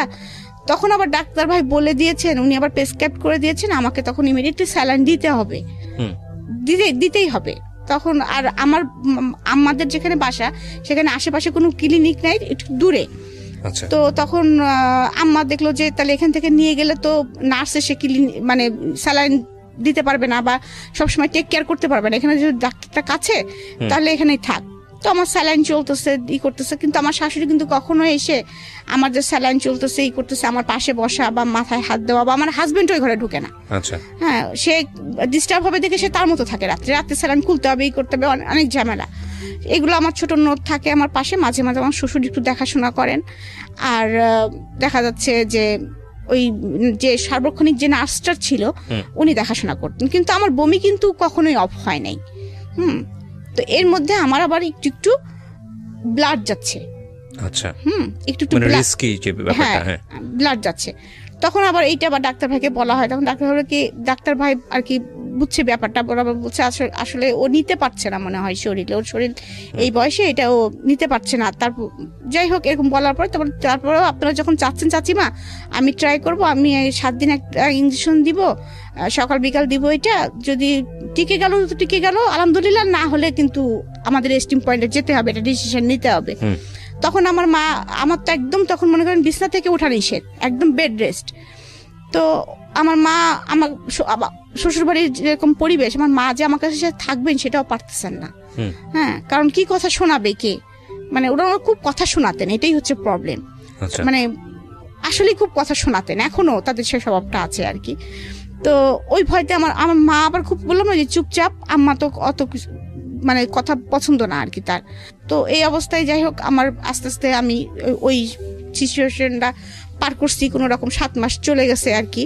যাওয়ার পরে তারপরে 7 মাসের পরে আমাকে আমার বাবা মা এসে আমাদের দেশে একটা আনুষ্ঠানিকতা করে, সাথ দেয়।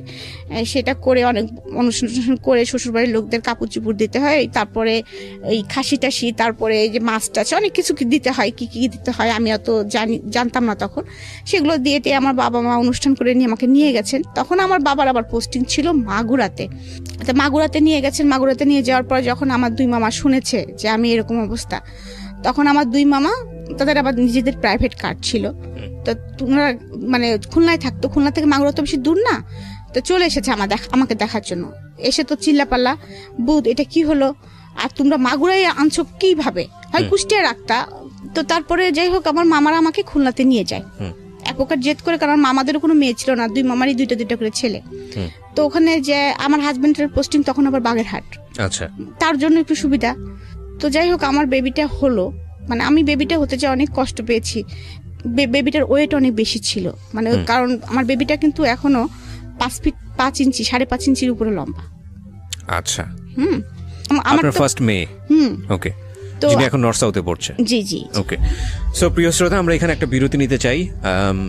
কোথাকার গল্প কোথায় গিয়ে ঠেকেছে সেটাই হচ্ছে দেখার বিষয়। আমরা আরো আধা ঘন্টারও বেশি সময় আপনাদের সঙ্গে আছি, এবং আপনারা যা ভাবছেন গল্পটা লেগেছিল আর কি, এটাই হচ্ছে স্বাভাবিক, কষ্ট লাগাটাই স্বাভাবিক। হ্যাঁ, আমি হচ্ছে বাচ্চা মানুষ করতে তখন তো অত এক্সপার্ট না, তা আম্মাদের ওখানে বেশি থাকতাম, কখনো শ্বশুরবাড়ি যেতাম, কখনো আম্মাদের ওখানে থাকতাম। তো এরকম করতে করতে সময় যাচ্ছিল, কিন্তু হচ্ছিল কি আমি শ্বশুরবাড়ি যখন থাকছিলাম তখন তো আমার ননদদের আরো বিয়ে হয়েছে, সবারই বাচ্চা কাচ্চা আছে। আমার বাচ্চাটা যদি একটু ভুল করে ফেলতো বা একটু অন্যায় করে ফেলতো, আমি কেন জানি তখন যেন খুব ক্রেজি হয়ে গিয়েছিলাম। আর আমার হাজবেন্ড তো বাসায় থাকতো না, আমি শ্বশুরবাড়ি থাকতাম। আমার লেখাপড়া কিন্তু তখনও কন্টিনিউ। হ্যাঁ, আমি কিন্তু তখন অলরেডি পড়তেছি, হ্যাঁ পড়তেছি, বাচ্চা সামলাচ্ছি এবং সংসার, তখন কিন্তু আমি পাকা গৃহিণী হয়ে গেছি। এবং এরকম করতে করতে আমি হচ্ছে যখন মাস্টার্স পরীক্ষা দিব আর কি, ফাইনাল দিব, আমার বড় মেয়েরা ছোট মেয়ের বয়সে ডিফারেন্স হচ্ছে 4.5 বছর। তখন আমি সেকেন্ড বেবি কনসেপ্ট করি। তো তখন সেকেন্ড বেবি কনসেপ্ট করলে তখন সবাই খুব খুশি হয়ে যায়, কিন্তু আমি খুশি হই না। এবার আমি আর খুশি হই না। এবার আমি বুঝে গেছি মাতৃত্বের কি কষ্ট, আর আমি বুঝে গেছি যে সংসারে আমার কি অবস্থান। এর মাঝে আর একটা কাহিনী আমি বলি। আমার ছোট ননদ যেটা আর কি, যেটা আমার খুব ভালো সম্পর্ক ছিল, তো সেটা সাথে আমার ফুফাতো ভাই, মানে ওরা রিলেশন ছিল, ওরা চলে যায় দুজনে আর কি। আচ্ছা, এটা ফ্যামিলি থেকে না বলে চলে যায়, এবং দোষটা সম্পূর্ণ আমার ঘাড়ে পড়ে যে আমি তাদেরকে বের করে দিয়েছি, যেটা হয় আর কি।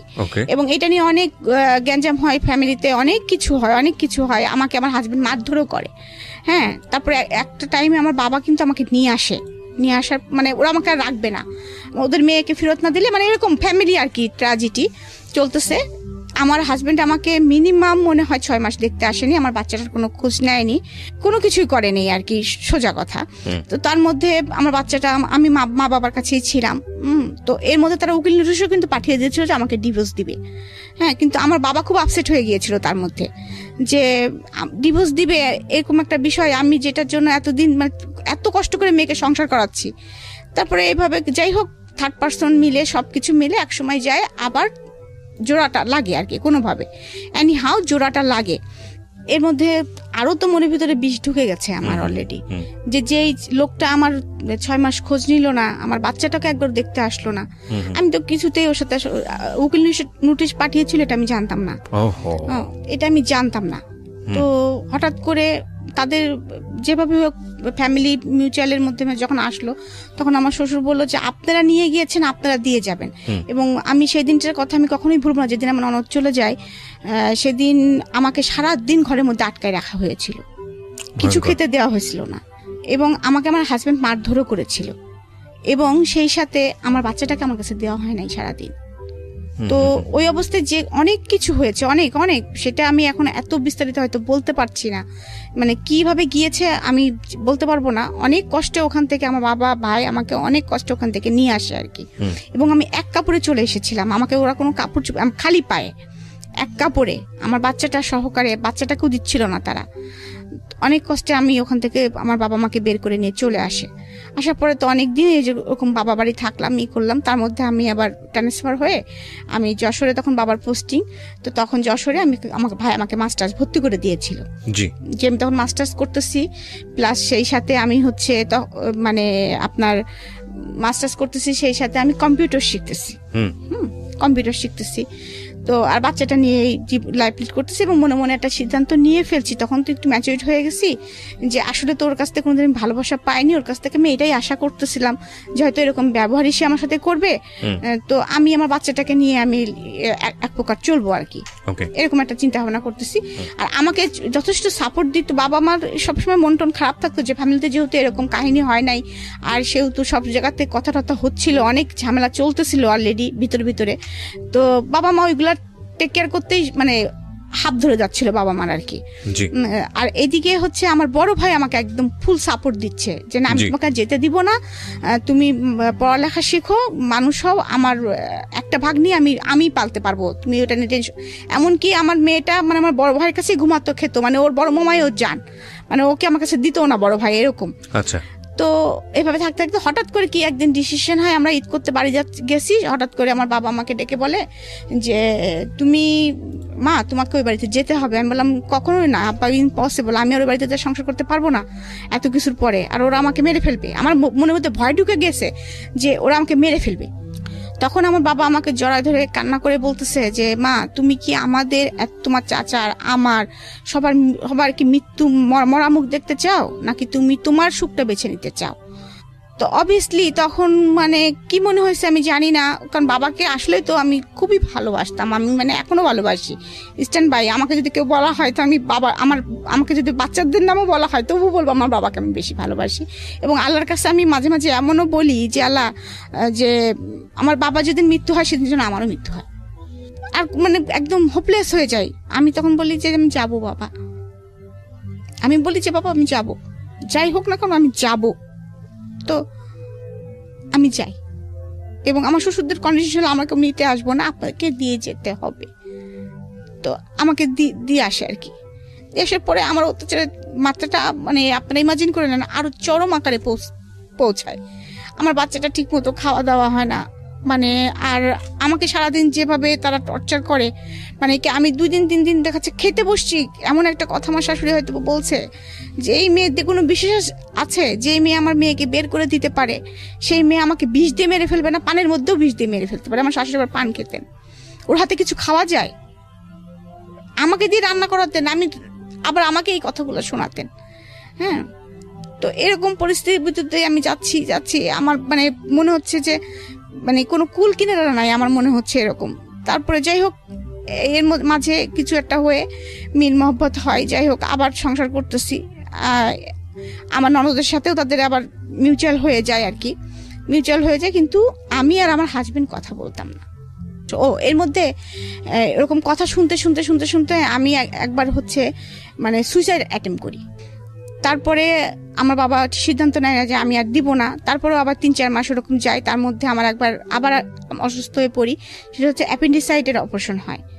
তখন আমার হাজবেন্ডকে আমার বাবা ফোন করে না, আমি ফোন করি, আমি বলি যে আমার এরকম অপারেশন হচ্ছে, আমি যদি কিছু হয় তুমি আমার বাচ্চাটাকে দেখো, বাবার পরিচয় অ্যাটলিস্ট রেখো, ও নানা নানির কাছে থাকবে, তুমি বাবার পরিচয়টা রাখো। তখনও কিন্তু আমি ছোট বাচ্চা কনসেপ্ট করিনি আর কি, ছোট বাচ্চা কনসেপ্ট করিনি। তখন ওর কেন জানি মনটা নরম হয়, হয়তো বা মানুষ তো, আর এতদিন একসাথে আছে, একটা বাচ্চার বাবাটা আছে, আর মানে এরকম একটা তো ও আসে আমাকে পরের দিন সকালবেলা দেখতে আসে যশোরে। দেখতে আসার পরে ও দেখে তারপরে বাসায়, যে ও যখন বাসায় যায় আমাদের বাসা থেকে, তো আমার শাশুড়ি আবার দেখছে যে এইটা সুযোগ। তো ও আমার শাশুড়ি আবার আমার হাজবেন্ড নেই দেখে তার জামাই মেয়েকে সে ডেকে নিয়ে আসছে, সে যে তখনই চলে যাবে এটা তারা বুঝতে পারে নাই। আমার হাজবেন্ড বাসায় ঢুকে দেখতেছে যে বাসায় তার মানে আমাকে নিয়ে গেছে, নিয়ে যায়, আমরা দুজনে বাসার মধ্যে ঢুকতেছি, এবং রাস্তায় কিন্তু আমাকে বলতেছে বারবার যে তুমি কিন্তু যাই বাবা মার কাছে মাপ চাবা, তুমি কেন সুইসাইড অ্যাটেম্প করতে গেছিলা, এটার জন্য তুমি মার কাছে মাপ চাবা, আমরা বিপদে পড়তাম না, এরকম ভাবে আমাকে বোঝাচ্ছে আর কি। তো যাই হোক আমি ঢুকেই আমি বলছি ঠিক আছে মার কাছে আমি মাপ চাবো। হ্যাঁ, আমি গেছি, যাওয়ার পর ঢুকতেই দেখি যে ওরা আমাদের বাসায়।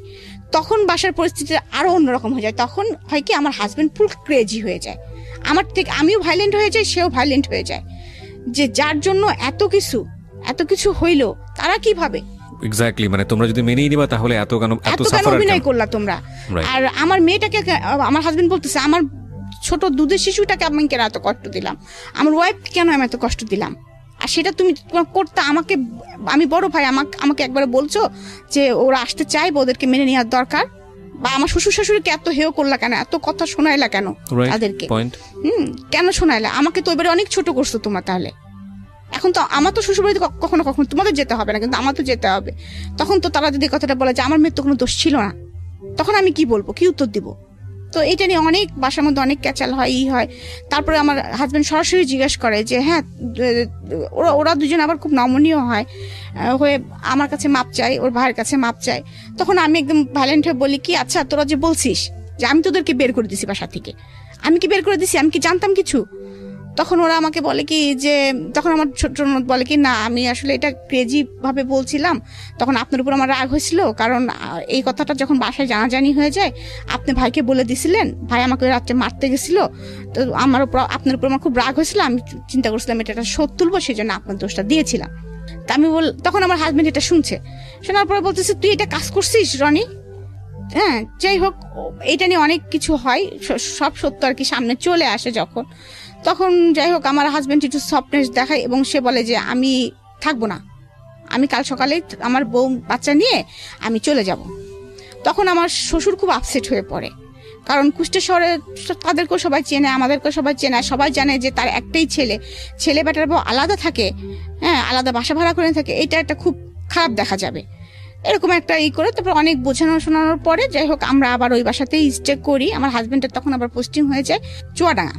তো এরকম চলতেছে, ওদের সাথে ওরা আসে যায়, কথা করে। আমার ছোট ননদের সাথে আমি কথা বলতাম, আমার ভাইয়ের সঙ্গে কথা বলতাম না, কারণ আমার থিওরিটা এটা যে ও তোমার রক্তের না, ও আমার একটা ক্ষতি করতে পারে, তুমি তো আমার ভাই ছিলা, তুমি ফুফাতো ভাই হওয়ার যাই হও, তুমি তো আমার ভাই ছিলা, তুমি তো আমার এত বড় ক্ষতি করতে পারো না, তোমার সাথে আমি কথা জীবনেও বলবো না, আর তারপরে তুমি আমার বড় ভাই।